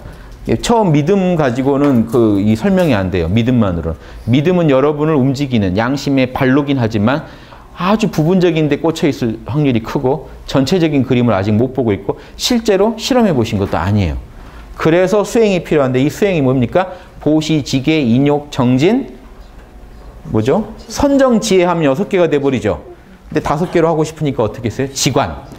선정과 지혜를 묶어서 지관 이렇게 묶어버렸습니다. 자, 그런데 이거는 바라밀이라고 보세요. 6바라밀을 닦는 거지 6바라밀은 아직 아니에요. 행이라고 했지 바람이라고 안 해요. 왜냐? 아직 에고로 하고 있어요. 즉 지금 5행까지도 참나를 봤다는 얘기입니까? 못 봤다는 얘기입니까? 못 봤다는 얘기. 자, 사신 5행 동안 참나를 아직 못 봐요. 사실은. 5행이 닦다가 사신과 5행을 닦다가 언제? 참나를 딱 보는 순간 믿음이 꽉 차게 되고 수행이 바람일로 변해버립니다. 그게 일주보살 이상이에요. 홍익학당에서 1급이라고 말한 경지 이상이 될 때 이 변화가 일어나요. 재밌죠? 이런 게 일어나야 돼. 그럼 사신오행에서 그럼 참나 체험은 없습니까? 아니에요. 참나 체험은 이 안에 다 있어요. 참나에 대한 체험은 있어요. 학당에서 8급이라고 하는 8급에서 7급 정도가 겪는 이런 체험은 있지만 참나가 늘 흐른다는 걸 모르는 한은 아직 믿음이 꽉 찼다고 안 해요. 불교에서. 참나가 늘 한결같다는 걸 아는 경지. 진여가 내 안에 늘 살아있다. 한마음은 늘 내 안에 있으면서 나의 본질이다는 걸 알 때 여러분이 일주보살에 도달해요. 일지가 아니고요. 일주. 머무를 주자. 일주보살에 도달하면서 여러분이 사신오행을 마스터하고 본격적인 육바라밀 수행으로 들어가요. 이제 참나를 늘 느끼니까 참나와 함께 살아가다 보면 자연스럽게 그동안 억지로 하던 수행들이 바라밀로 변해요. 참나가 원하니까 한다로 바뀌어요. 그전에는 그게 좋다고 해서 한 거죠, 사실. 왜 보시해야 되는지 모르고 한 거예요. 그냥 그게 좋다고 하니까 한 건데 이때는 참나가 원하니까 한다가 돼요. 이럴 때 인격이 바뀌어요. 그러니까 아까 제가 말씀드렸지만 열반에만 집착해도 안 되고 억지로 그게 좋다니까 그 인격 만들어도 안 돼요. 여러분의 에고의 노림에 불과해요. 아니면 참나의 한 부분에 대한 집착밖에 안 돼요. 이제 원만한 공부가 일주보살 이상부터 펼쳐집니다. 그게 대승기신론의 설명 정말 잘 돼 있어요. 예, 저희 학당의 모든 책에도 다 대승기신론에 근거해서 만들어진 겁니다. 예, 제가 이걸 오래 공부해가지고 확인을 받고 만든 거예요. 대승기신론에 설명된 거랑 제가 공부한 거랑 맞아 돌아가니까 학당도 이렇게 공부하자 해서 그 체계를 맞춘 겁니다. 그래서 서로 맞게 돼 있는 거예요. 우연히 맞은 게 아니고 대승기신론을 가지고 제가 공부를 많이 했기 때문에 맞춘 겁니다. 자, 이렇게 해서 수행 신심이 닦다 보면 이제 한 마음에 대해서 이해하게 되고, 자, 일주보살은 왜 아직 일지가 아니냐? 지금 사신오행만 닦아지 육바라밀을 본격적으로 닦진 않았잖아요. 일주보살이 됐는데 육바라밀 또 진짜 무량하게 닦아야 일지보살이 돼요. 이게 대승기신론 체계입니다. 자, 대승기신론은요. 3겁이 걸리는데 10지보살 가는데 3무량겁이 걸리는데 1무량겁, 2무량겁, 3무량겁이 걸려요. 1무량겁 끝에 1지보살이 돼요. 2무량겁 끝에 7지보살이 돼요. 3무량겁 끝에 이제 사실은 10지가 돼요. 이 10지에서 이제 한 번 더 점프하면은 뭐죠? 11지가 되고 12지가 돼요. 자, 이래서 그 공부 대승불교에서 흔히 3단계로 이 단급을 나누는 게 요것 때문에 그래요. 1단, 7단, 10단이 큰 겁이거든요. 그래서 보통 10단을 얘기하기도 하고 아니면 여기서 바로 12지 얘기하기도 해서 한 3번, 3단계에 걸친 수행을 강조합니다. 여기는 뭡니까? 에고를 초월해서 참나를 제대로 안 상태. 7지에서는요, 아집이 떨어진 상태. 마지막 10지, 12지 거치면서 무지가 떨어진 상태. 무지와 아집을 넘어서 있는 참나가 있다는 걸 정확히 아는 상태. 이렇게 수행의 3단계예요. 어느 문파나 저 3단계에 근거해서 설명을 10단계 아니면 3단계, 12단계 요 안에서 다 놀아요. 이렇게 하시면 돼요. 그런데 요 얘기하려고 했죠. 대승기신들이 가면 처음 공부해서 만겁 동안 요걸 사신오행을 닦아요. 만겁 때 일주보살에 들어가요. 그러면 여러분 일주보살에서 육바라밀 닦는 수행은 얼마큼 하셔야 돼요? 만겁 빼기, 무량겁 빼기 만겁이요. 거의 무량겁. 이해되세요? 욕심 부리지 마시고 저 얘기 들으시고 아유 차분하게 하자. 그래서 일주를 목표로 먼저 일주를 목표로 하셔야 돼요. 일주를 목표로 막 내가 오늘 3진가 4진가 하지 마시고 일주를 목표로 가셔서 일주가 된 뒤에 매일 아침 눈 뜨면서 참나와 함께 오늘은 어떤 육바라밀을 해볼까 하고 계속 같이 하다 보면 육바라밀 노트, 양신 노트 쓰시면서 하루하루 여러분 인격을 점검하시다 보면 그러다 보면 이제 일지도 되고 이지도 되고 하는 거예요. 일지는요, 여러분 양심이 늘 육바라밀을 시킨다는 것을 목에 칼이 들어와도 아는 경지예요. 다시는 한마음이 육바라밀로 우주를 경영한다는 거에 대해 다시는 의심하지 않는 경지예요. 일지까지 가는 게 그렇게 어려운 이유가 이거예요. 참나 깨치고 난 뒤에도 육바라밀을 어마어마하게 해봐야 안다는 거예요. 참나가 뭘 원하는지. 그럼 지금 수많은 전 세계에서 그 성자니 막 참나니 얘기한 사람이 다 어느 정도인지 알겠어요? 여기에요, 여기. 육바라밀은 아직 구경도 못한 분들이 많아요. 이런 분들이 흔히 윤리 쉽게 부정합니다. 참나면 됐지 윤리는 이제 필요 없다. 그동안 고생했다 이제 참나다 하고 가는데 그 뒤로 이제 또 무량겁을 닦으시면 말이 좀 바뀔 겁니다. 같이 참나 깨달은 분이 무량겁 열심히 공부한 분이 일지될 때쯤에 본인은 여전히 1급이라는 일주라는 사실에 뭔가 충격을 좀 받았을 때쯤에 변화가 또 올 수도 있죠. 이렇게 걸려요. 또 아니면 하늘이 이뻐해서 그래도 공부했는데 그래서 자극을 자꾸 주겠죠. 그런 터무니없는 논리에 빠져요. 이 참나만 아신 분들은요, 우주가 공하다. 그래서 참나면 된다. 윤리 도덕도 없다. 자유다. 도의는 자유다. 자유는요, 욕망에 허덕이는 게 다 보이는데 남이 보면 그 사람은 무지와 아집에서 못 벗어나고 있어요. 참나의 뜻을 이해를 못했어요. 그래서 지금 말이 일주지 일주가 아니라 일주 정도까지 공부하고 보통 탈선해서 등급이 떨어진 사람들이 많아요. 거기서 오만하게 굴다가 떨어져 버려요. 이 얘기를요, 수많은 선사들이 경고합니다. 서장이나 진심직설이나 다 보시면 나와요. 예리한 근기들이 쉽게 참나를 얻은 뒤에 전날의 구습을 못 버리고 막행막식 하다가 다시 지옥고에 빠져든다 하는 게 도로 다시 내려가요. 또 업을 좋은 업 짓겠습니까? 그런 마인드로 깨어난 뒤에 악업을 더 지어요. 예전에 능력이 없어서 못 지었는데 참나를 알고 나니까 막 이제 말빨도 살고 남들이 또 우러러봐 주거든요. 엄청 악업을 지어요. 자기만 공부 안 하면 좋은데 반 전체 공부 못하게 만드는 애들 있죠. 다 이거 이번에 올해 시험 안 본대 말이야. 그 반 그대로 죽는 거죠. 그래서 이런 거 조심하시다. 그래서 이 경전들을 보셔야 되는 이유가 이래요. 이거 어마어마한 영감을 가지고 쓴 책인데 이 정도 정보를 안 접하시고 공부를 하신다는 게 영적인 거는요, 과학은요, 여러 번 하나 공부하려면 저 뉴턴부터 공부하시면서 영적인 거는 갑자기 요즘 시대 유행하는 거 한 권 읽고 영적인 걸 이해했다고 나오는 건 정말 비상식적인 태도 아닙니까? 몇천 년 전부터 연구된 분야인데 그 분야의 모든 정보를 대략이라도 아시고 공부를 시작하셔야지 갑자기 시작하시니까 문제가 생기는 거예요. 그래서 요즘 나온 이 영성책들이요, 영성을 대중화하는 데는 좋은데 너무 깊이 없는 영성을 만들어 놔가지고요, 탈선이 더 많이 되는 문제가 있어요. 그래서 저는 그래요. 보살도는요, 안 그랬으면 좋았을 걸 이거 가지고 보살도 못 하잖아요. 이왕 이렇게 된 이상 사이비 영성이라도 영성은 배웠을 거 아니에요. 빨리 꼬셔서 다시 이 길로 돌아오게 만드는 법을 연구해야 됩니다. 이제 와가지고 뭐 그 어쩌니 저쩌니 할 필요가 없고 빨리 인욕하셔야 돼요. 보살도 적용 실전 팁입니다. 이 상황을 빨리 인욕하세요. 이미 일어난 일은 일어났으니까 그것대로 의미가 있는 거니까 받아들이시고 지금 어떻게 하시는 게 맞겠어요. 조금 이따 양심 회의하실 때 그런 얘기 많이 해주세요. 좋은 아이디어. 자, 아직 진도가 좀만 더 할게요. 왜냐하면 지금 진도 한두 줄 나간 것 같아. 자, 뒤에 내용이요, 말만 길지 별 내용이 없으니까 쭉 한번 읽어볼게요. 인연의 총체적인 모습과 인연의 개별적인 모습을 얘기합니다. 총론과 강론을 얘기해요. 이 책을 왜 썼는지를 지금 설명해야 되는 장이니까. 왜 쓴 거야?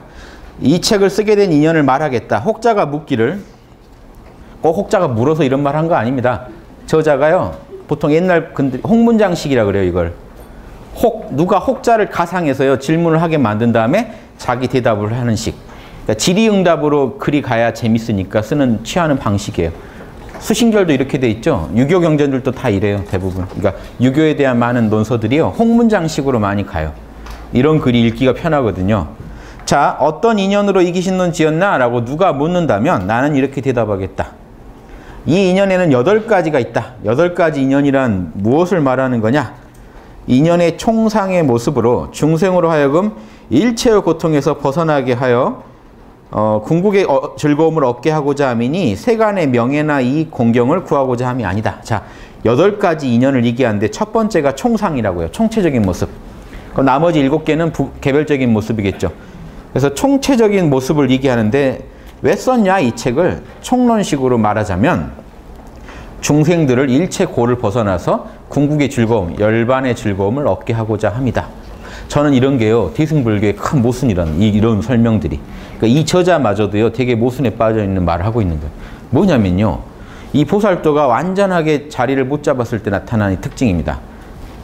보살이 돼서 뭐 하실래요? 모든 중생을 열반에 들게 할 거예요. 그럼 뭔가 이상하죠? 자기는 보살도 닦으면서 중생들은 다 열반에 들게 하겠대요. 이 모순이요, 화엄경에도 나오고 어디든 나옵니다. 이게요, 그 소승불교에서 태승불교 넘어올 때 애매하게 타협한 결과예요. 부처님이 들었다는 열반을 부정하지도 못하고 또 태승은 얘기하고 싶고 하다 보니까 애매한 주장이 나오는데, 다 열반에 들어 좋아, 다 좋은데 나는 열반에 안 들고 다른 사람들 열반 들고 도와줄게 라는 식으로. 뭔가 약간 좀 궁색해요. 아니 열반에 그렇게 중생들한테는 권하는 열반을 왜 자기는 안 들면서 남들은 거기 들으라고 하죠? 좀 이상하죠? 이거 되게 좋은 거예요 하고 남들 다 가입시키고 본인은 가입을 끝까지 안 해요. 그거 믿겠어요? 그렇게 영업하는 사람? 수상하잖아요. 모순이 있어요. 화엄경에도 이런 말이 자꾸 나오는데 요거는 좀 모순입니다. 제가 돌려서 번역해 드려요. 이 열반이 소승의 열반이 아니라 보살의 열반입니다 하고 많은데, 사실 문맥을 보면 제가 보면서도 왜 이렇게 썼을까 하는 그게 있어요. 이해되세요? 이 무슨 말씀인지? 원래 태승불교의 자신감이 진짜 있는 내용이라면 뭐라고 해야겠습니까? 모든 중생을 보살로 만들기 위해서 보살도를 편다라고 해야 맞죠. 왜 중생들은 열반에 들게 하고 자기들만 뭐 좋은 거 있으니까 그러는 거 아니냐 하는 의혹이 생기지 않을까요? 중생들이 볼 때. 그럼 여러분이 중생이라면 여러분은 그냥 열반에 들어야 되는 거예요? 보살 잘못 만나면 열반에 들어버리는 거잖아요. 나는 원치 않았는데 사실은. 좀 이상하죠? 요 이상하다는 것도 아셔야 됩니다. 이게 역사 속에서요, 다양한 그 당시 그 소승불교 사람들을 설득하면서 태승을 주장하다 보니까 나온 내용이에요. 심지어 어떤 주장까지 있는지 아세요? 보살도가 당당하지 못하니까 니네들 아라한은 해탈에 들었는데 니네들은 왜 열반에 윤회를 한다는 거야? 아라한이면 이미 해탈에 들어야 되는데 너희들 아라한도 아닌 거 아니야? 아닙니다. 우리는 아라한은 공부했습니다. 그러면 윤회를 못 할 텐데, 아, 그래서 일부러 몇 개의 엄만 남겨놨습니다. 그거 갖고 돕니다. 이게 성유식론이나 수많은 불경에서 처음에 이런 식으로 궁색한 설명을 해요. 우리는 일부러 몇 개를 안 지웠다는 거예요, 업을. 그거 가지고 계속 돌면서 바람일을 해야 되니까. 그런데 반야신경이 나오면은요, 뭔 말이 나옵니까? 오온이 본래 공하다고 가버리면요, 그 말도 다 궁색한 소리라는 거 아시겠죠? 왜 윤회를 안 하는 거야? 윤회도 본래 공해라고 나가버려야 최고의 고급 대답이에요. 그럼 그 주장대로라면 지금 중생은 열반에 들게 하고 난 안 들겠다는 발상이 되게 이상해지고 되게 궁색하게 나온 얘기라는 것도 아셔야 돼요. 근데 아무튼 그 숭고한 뜻이죠. 중생 모두를 도와야겠다 한, 열반에 들게 하지 않게, 즉 중생을 모두 해탈에 들게 하지 않는 해탈이란 건 의미가 없다, 이렇게 좀 우리가 긍정적으로 읽어보자고요. 세간의 명예나 이익, 공경을 구하고자 한 게 아니다. 자, 소인들은요, 세간의 명예, 이익, 공경을 구하죠. 즉 이게 명예욕이나 무력이죠.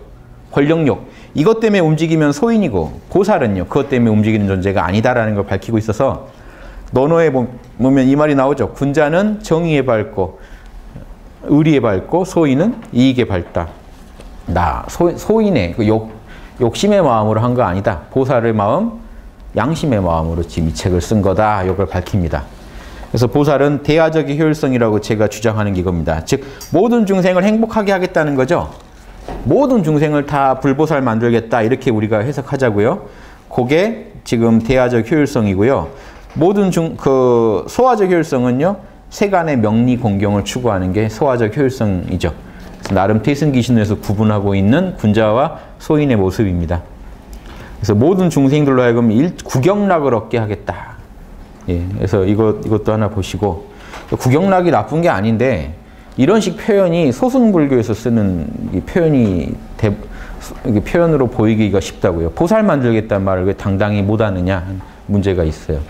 저기 화엄경에서도 똑같아요. 이렇게 말을 합니다. 화엄경에서는 구경락이 아니라 구경열반이란 말도 써요. 그러면 중생들을 싹 구경열반에 집어넣어버리겠다는 게 되거든요. 그건 뭔가 문제가 생겨요. 네, 그런 부분도 생각하십시오. 자, 2-3 인연의 개별적인 모습. 자, 그럼 또 다른 이 책을 쓴 이유들은 뭐냐? 개별적인 다른 이유는 여기서부터는요, 이 책의 목차가 돼요. 큰 흐름이 돼요. 이 책의 중요 내용을 설명해 줍니다. 내가 요거 하려고 이 책 썼다는 얘기를 하다 보니까 이 책에서 제일 지금 저자가 강조하고 싶은 부분이 있죠. 그 부분들을 미리 얘기해 주는 거니까 지금 책 한 권을 미리 읽는 맛이 나요. 보세요. 먼저 열애의 근본적인 의미를 풀이하여 하여금 바르게 이해하여 오류가 없도록 하고자 합니다. 요게 지금 2년분 다음에 펼쳐지는 이비분과 그 해석분 있죠. 그게 뭡니까? 아까 한마음에 대한 설명이었다는 거죠. 그래서 그 해석분 중에서 어떤 내용이냐면요. 현시정의, 올바른 어떤 한마음에 대한 올바른 뜻을 풀어주는 거. 현시라는 건 드러내 보여주는 거거든요. 한마음에 대한 올바른 풀이를 보여주는 거랑 대치사법. 자, 대치사집. 자, 사집은 뭐냐면요. 사악한 집착이거든요. 그럼 이 한마음을 가리는 게 뭘까요? 그것도 다 얘기해 준다는 겁니다. 크게 뭐냐면요. 두 개예요. 자, 요거 하나 좀 설명드릴게요. 자, 이 자체는 광명하죠. 참나는. 그걸 본각이라 그래요. 깨달을 각자. 참나는 본래 깨달아 있습니다. 요게 모든 화두선과 최상승선이 가능한 그 원리예요. 이유예요. 대승기신론은요. 최상승선을 추구합니다. 다른 경전들은요. 뭔가 상을 만들어서 거기에 몰입하게 만드는데 대승기신론은 그 얘기 하긴 합니다만은 그거는 부수적으로 보고 진짜는요. 그대가 본래 열반이다라는 걸 깨달으라고 강조해요. 그래서 육조단경에서 다 대승기신론을 인용합니다. 요게 선불교의 또 경전이에요. 그리고 이 대승기신론을 제일 잘 푼 양반으로 지금 꼽히는 분이 우리나라 원효 스님이죠. 그러니까 이거는요, 그 원효 스님이 육조단경보다 훨씬 높이 받들어져야 되는 분인데도 지금 이 원효 조계종이다 보니까 조계가 육조 스님 아닙니까? 조계산에서 이렇게 공부하셔서 육조 스님인데 조계종이는 지금 그 이전에 대승기신론을 지금 전 세계에서 인정받을 정도로 풀이한 분이 우리나라 원효 스님이라는 거. 이것도 이 원효 스님을 저는 많이 강조했으면 좋겠어요. 그 원효 스님은 실제 대승불교를 온몸으로 보여주는 분이에요. 스스로 거사가 돼버렸죠. 이런 걸 받아들여야 불교가 이게 통이 커지고 변합니다. 승속을 나누면 안 돼요. 원효 스님 주장이 진속이려예요. 니르바나와 현상계는 하나다. 그리고 그런 대승불교를 온몸으로 보여줬고, 그래서 그런 것도 좀 강조, 원효 스님 얘기랑 또 연결돼서 지금 말이 꼬였는데, 원효 스님이 강조한 것도 본각입니다. 우리는 본래 깨달아 있다. 자, 그 다음에요. 그런데 우리는 지금 실제로는 불각이잖아요. 깨닫지 못했잖아요. 참나 잘 안 와닿죠. 육바라밀을 잘 안 나오잖아요. 그거를 불각 그럽니다. 그럼 불각을 일으키는 원인이 저 사집이에요. 사악한 집착 두 개가 있는데 뭐냐면 나에 대한 집착, 아집, 법집, 대상에 대한 집착, 나와 나의 것에 대한 집착입니다. 나 그리고 뭐죠? 이거 이제 이 법이 대표적인 게 색수상행식이거든요. 생각, 감정, 오각입니다. 이 법이 우리식 표현으로 생각, 감정, 오감이죠. 우주에 존재하는 이 법들, 로고스들에 대한 집착, 로고스가 표현된 이 대상들에 대한 집착, 생각에 대한 집착, 감정에 대한 집착, 오감에 대한 집착이 법집이고, 그거를 나라고 또 내 거야 하고, 그게 나야 하고, 에고의 나에 집착하는 거를 아집 그럽니다. 요거를 굴리는 참나를 바로 보는 게 아니라 생각, 감정, 오감으로 이루어진 나를 그게 나의 전체라고 집착하는. 자, 이게 아집이고, 예, 요게 법집이거든요. 자, 그래서 그게 사집이에요. 우리가 대치, 상대하여 다스려야 할 사악한 두 개의 집착, 아집, 법집. 이 아집과 이걸 무지라고 그래요. 흔히. 여기 아집이고, 이건 심리적인 장애고요. 나에 대한 집착이기 때문에. 법집은요, 무지예요. 즉, 현상계가 내 참나의 작용이라는 걸 모름으로 인해서 생겨난 집착이기 때문에 무지. 그걸 또 내 거야 하고 나라고 집착하는 거는 아집. 자, 그 다음에 본각, 불각. 여기 나의 것이라고 해서 이제 다 나의 것 아닙니까? 하지만 그 나의 것이라는 건 이거 대상이라는 거예요. 내 마음의 어떤 대상이 되는 것들에 대한 집착. 그리고 그걸 다 내 것이라고 집착하는 건 아집에 속해요. 자, 본각, 불각이 있고 그 다음에 비로소 시자 시각이 있어요. 이건 뭐냐면요. 이게 결국 이 삼무량겁에 거치면서 깨달음을 하나하나 다시 닦아가는 깨달음을 시각이라고 해요. 시작할 시, 비로소 시, 다시 내가 깨달음을 열어가는 걸 시각이라고 그래요. 자, 이게 삼각이고 이 불각은 깨달음이 아니니까 사실은 불각은 아니고 진짜 깨달음은 이각이죠. 불교에서 중요한 깨달음. 본래 여러분이 완벽하다는 거랑 지금 여러분이 하나씩 닦아간다는 거. 본각은 해인산매, 시각은 화엄산매. 일지이지 차근차근 밟아야 된다는 거.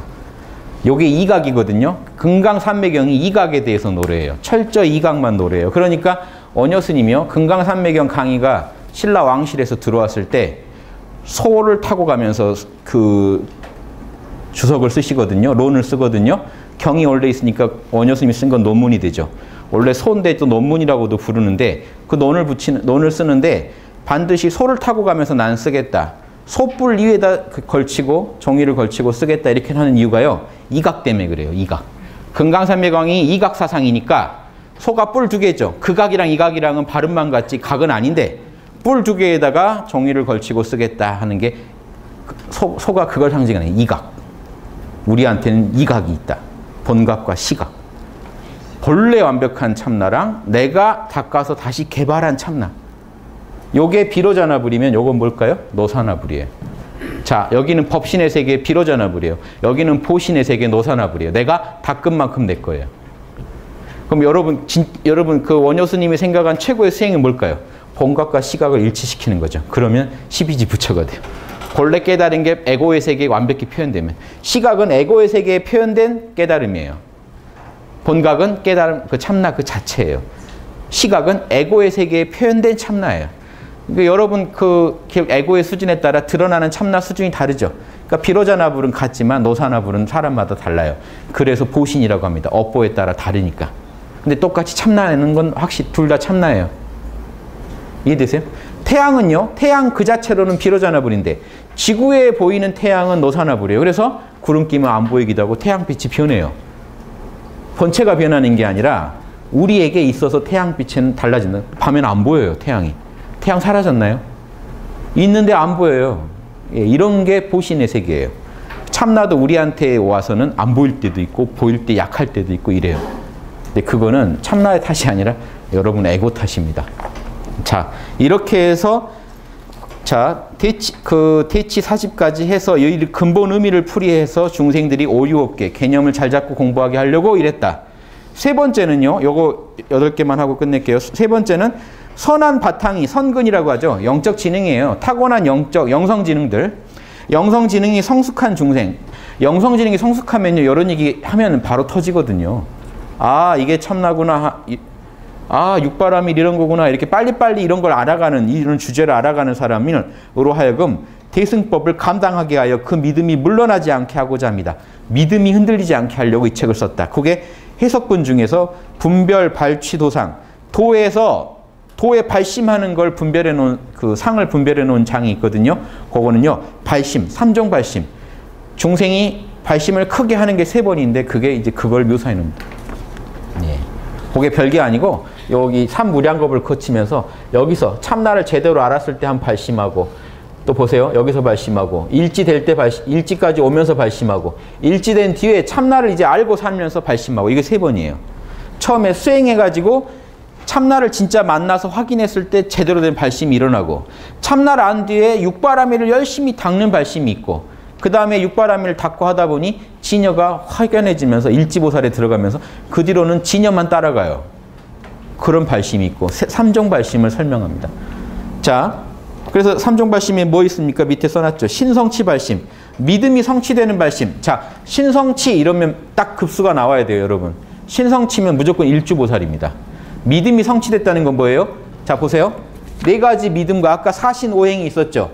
4가지 믿고 이게 같이 닦는 거예요. 4가지 믿음을 가지고 5가지 육바라밀을 열심히 닦다가 일주보살에 들어가죠. 그때 이 믿음이 성취됐다라고 하고 다른 말로는 신상응지 그래요. 믿음이 상응하게 됐다. 이제 진리와 상응하게 됐다. 신성치, 신상응지라고 하면요. 일주보살이에요. 신성치 발심은 일주보살이 내는 발심이에요. 이때 이제 참나에 대해서 확신하게 됩니다. 아직 육바라밀이 제대로 나오진 않지만 그 다음 해행발심.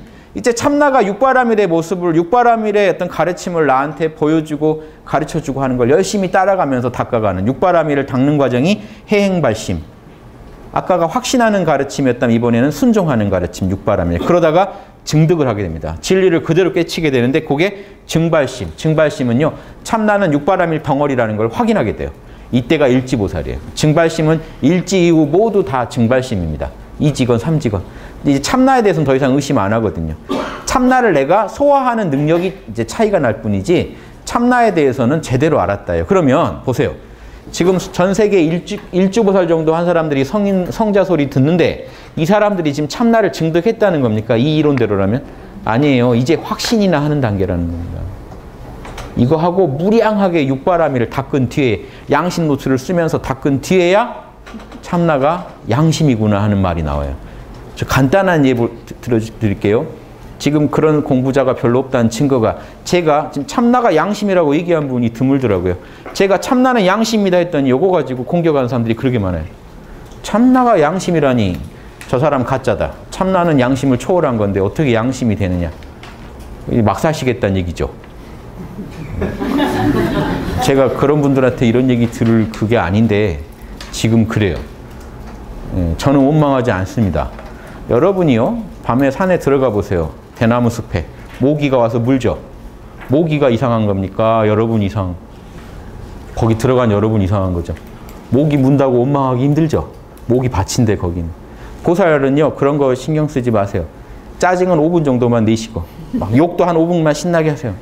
이런 막 하다가 5분 정도 지나면 여기는 원래 모기밭이지 하고 다시 인욕바람일 돌아오세요. 그러니까 중생이죠. 무지와 아집의 쩔은 존재들이 중생이에요. 다른 거 아닙니다. 질 얘기할 때 못 알아들어요. 나랑 다르면 싫어해요. 무지와 아집의 증상이 이거거든요. 그러니까 이제 또 조금 있다가 회의 시간에 연구해 보세요. 어떻게 이런 사람들을 우리가 나아가게 할 건가, 도에 발심하게 할 건가. 보살들은 끝없이 연구해야 될 주제지. 환자에 대해서 분석하고 연구해야지 의사가 환자한테 짜증만 낼 수는 없잖아요. 5분 안에 짜증은 접으시고 다시 그 평정심으로 돌아오시기 바랍니다. 그래서 계속 보살도를 연구하세요. 자, 이런 내용이 있습니다. 자, 네 번째. 선한 바탕이 미약한 중생, 선근이 미약해요. 영성지능이 떨어져요. 그럼 무지와 아집에 더 많이 휘둘린다는 얘기죠. 그런 분으로 하여금 믿음을 닫고 익히게 하고자 합니다. 수행 신신분. 지금 무지와 아집에 휩싸여 있어도요. 사신 오행을 닦다 보면요. 다시 회복할 수 있다 이겁니다. 그 다음 다섯 번째. 방편을 보여. 방편은요. 형편에 따른 처방이라 약간 잉비응변을 부리는 걸 허용하잖아요. 방편의 세계는. 방편을 보여서 악업의 장애를 소멸시키고 그 마음을 잘 보호하고 어리석음과 오만함을 멀리 떠나게 하여 삿된 가림에서 벗어나게 하고자 합니다. 이 내용이요. 수행신신분 중에서 즉 보세요. 수행신심에서 그 사행, 오행 중에 보시, 지계, 인욕, 정진이 있었죠. 그 정진 챕터에 보면 이런 내용들이 나온다는 겁니다. 정진해서 나아가자 하는. 그 다음 지관, 정진 나왔으니까 지관 나와야겠죠. 그 뒤에 지관 파트에서는 뭔 얘기를 했다는 겁니까? 지관을 닫고 익히는 방법을 제시하여 범부나 이승, 소승성자들로 하여금 마음의 허물을 다스리고자 합니다. 소승성자도요. 제대로 된 육바라밀 지관 수행을 하면 육바라밀의 기초가 되는 제대로 된 명상과 제대로 된 관법 수행을 하면 사고가 커져서 대승을 이해하게 될 거다 이겁니다. 대승불교에서 관법 수행의 핵심이 뭔지 아세요? 읽으시면 나오는데 대승불교 기신론에서 응작, 불응작 해서 될 일과 안 될 일 판정하는 거예요. 즉 양심 노트로 저희가 도와드리는 겁니다. 미리. 저희 몰라는 선정 수행이고요. 양심 노트 쓰시라는 거는 지혜 수행이에요. 대승 기신론하고 딱 맞게 만들어 놨어요. 그럼 빨리 여러분이 일주보살이 되실 수 있어요. 대승 기신론에서 뭐라고 하냐면 일주보살 되기 전에 지관 수행에서 해야 될 게 지가요. 일체가 본래 열반이라는 걸 깨치는 거고요. 몰라만 하시면 돼요. 관이 뭐냐면 해서 될 일과 안 될 일 판정하는 거예요. 그거를 육바라밀, 근데 구체적 기준이 없잖아요. 대승기신론만 갖고 말하면. 육바라밀에서 근거를 세워서 분석을 하시는 게 좋죠. 자, 7번. 자, 여기서는요. 수행신신분 중에 지관장인데요. 자, 대승기신론은 대단한 게 중생들이 또 이것만 수행하면 어려울까봐 나무아미탑을 하는 수행을 또 방편으로 제시해요. 7번째. 전념, 연불에 몰입하라는 얘기입니다. 몰입하는 연불법을 제시하여 아미타불 앞에 왕생하게 함으로써 반드시 신심이 확정되어 물러나지 않게 하고자 합니다. 자, 진짜 부처를 봐야 난 믿겠습니다 하는 사람은요. 아미타불을 염하면서 한번 연불해봐라. 아미타불이 눈앞에 보일 것이다 라고 얘기하는. 아미타불 본 사람은 극락할 수 있다. 그러면 그 경지가 그 원효 스님이나 이렇게 일지냐 얘기가 일주냐 말 많은데 제가 그 이번에 번역하면서 자세히 음미해 본 바로는 지금 일주보살을 말해요. 믿음이 확정됐다. 무조건 일주예요. 자, 유사 문제. 아까 뭐였어요? 믿음이 성취됐다. 믿음이 상응한다. 자, 믿음이 확정됐다. 몇 주? 일주예요. 믿음이 나오면 다 일주예요. 왜냐하면 일지는 믿음의 차원이 아니거든요. 실천의 차원이고 이해의 차원이지. 확신하게 됐다. 참나를 더 이상 의심하지 않게 됐다는 건요. 아미타불을 더 이상 의심하지 않게 됐다. 늘 아미타불을 볼 수 있으니까. 그게 일주보살이에요. 그러니까 여러분이 몰입하면 아미타불이 눈앞에 생생하게 나타날 정도의 수행. 그게 참나의 작용이거든요. 에고가 억지로 그려서는 흩어져 버려요. 참나가 작동할 때 에고가 살짝 거들어주면 이게 그려집니다. 시각화가 가능해요. 티베트 불교도 그 정도 하면 일주예요. 만다라를 그리고 부처를 그리고. 그러면 극락 간다는 얘기 뭡니까? 아미타불 열심히 하면 극락 간다는 건요. 일주보살 정도가 되면요. 참나가 내 안에 늘 흘러요. 참나가 극락이거든요. 그래서 좀 더 세게 얘기한 거로 보시면 됩니다. 물론 그런 분이 돌아가시면 당연히 일반 영계보다 더 좋은 영계 가시겠죠. 그런데 그 경전에서 말한 것처럼 그 성인들이나 사는 세계에 간다고 생각하시면 안 되고요. 내 안에 늘 극락이 있으니까 어디 가도 극락이다라고 생각하시는 게 더 자명합니다. 그게 수행 신신분 중에 연불편이 그래요. 마지막 이익을 보여주어 수행을 권하고자 합니다. 수행하면 이런 이득이 있어 하고 에고를 한 번 더 설득합니다. 끝내죠. 여자친구가 생겨. 막 이런 뭔가 그런 식의 이익을 얘기해줘요. 권수 이익분. 권면하고 닦음을 권면한다는 거예요. 이익을 제시해서. 에고에 대해서 정말 잘 파악하고 계시죠? 영업을 하려면 이렇게 이익까지도 얘기를 해줘야 돼요. 안 하니까, 안 그러면. 대학 가면 여자친구 많이 사귈 수 있을 거야 라고 막 얘기를 해주는 거죠. 저도 낚인 게 예전에 공부할 때 딱 12전을 닦으래요. 제가 저더러 수행을. 이제 그 단학수행이 좀 익어서 태식수행에 들어갔는데 딱 저한테 지도해 주던 분이 12년을 꾹 참고 해야 된다. 원래 이 단학이라는 건. 그러면서 12년만 지나면 장가도 잘 갈 거야. 이 말이 굳이 이 말하고는 관계가 없는데 아마 제 안색이 안 좋았겠죠. 그때가 24살, 96년이면 제가 한 4살 되나요? 23, 4 됐을 때. 그 얘기를 딱 듣고 걱정이 되잖아요. 12년 뒤면 30. 그래서 설마 하늘이 막 이랬는데 깨끗이 지나고 지금 그러니까는 그게 되더라고요. 그런데 그때는 그 당시에는요 30대 그때까지 내가 이렇게 막 솔로로 수행만 한다고? 그건 아닌 것 같았어요. 근데 딱 그분이 아마 이제 우리의 안색을 읽었는지 12년 지나면 장가 좋게 갈 수 있어 말했는데 문제는 그분도 솔로로 가셨어요. 그래서 솔로로 살다 가셨어요. 그래서 어디 가서 하소연할 때도 없어졌는데 근데 신기하죠? 에고는 그런 말 좀 들어야 해요. 그런 에고도 그것도 방편이에요. 방편으로 필요하긴 해요. 12년 해라. 뭐 간다 못 간다는 모른다. 이러면은 왠지 에고가 괜히 흔들리겠죠. 그런데 왠지 뭔가 이렇게 적절한 조언은 또 도움도 됩니다. 그래서 방편이란 거는 큰 목표를 갖고 잘 쓰면 약이고요. 근데 거기에 집착해버리면 독이 되고요. 그래서 이런 거 잘 쓰시면 그래서 이 대승기신론도 할 얘기 다 하고 또 에고도 적절히 자극해주면서 이익이 있을 거야. 뭐가 효능이 뭔지 얘기도 해주는 거예요. 그래서 이런 관점에서 여러분도 보살도를 한번 바라보시면 지금 대승기신론 한번 다 본 거예요. 그래서 다음에 이제 구체적으로 더 들어가 보게. 지금 2년분 다 안 끝났나요? 예, 2년분이 아직 안 끝났죠. 이 논문을 왜 쓰게 됐는지 얘기 한 번 더 해요. 지금까지는 쓰게 된 원인이고 이제 남들한테 또 설득해야 돼요. 수많은 경위인데 그 논문을 그런데 굳이 또 왜 썼냐? 그 얘기에 대해서 한 번 더 설명하고 이제 해석분, 의분으로 들어갑니다. 구체적인 태승의 의미로 들어가요. 근데 하지만 제가 미리 다 설명해 드렸어요. 이 내용이 구체적으로 설명이 나옵니다. 결국은 한마음에 대한 얘기입니다. 또 예습해서 다음에 오시면요. 또 한마음에 대해서 더 깊이 알아보는 시간 갖겠습니다. 예, 수고하셨습니다.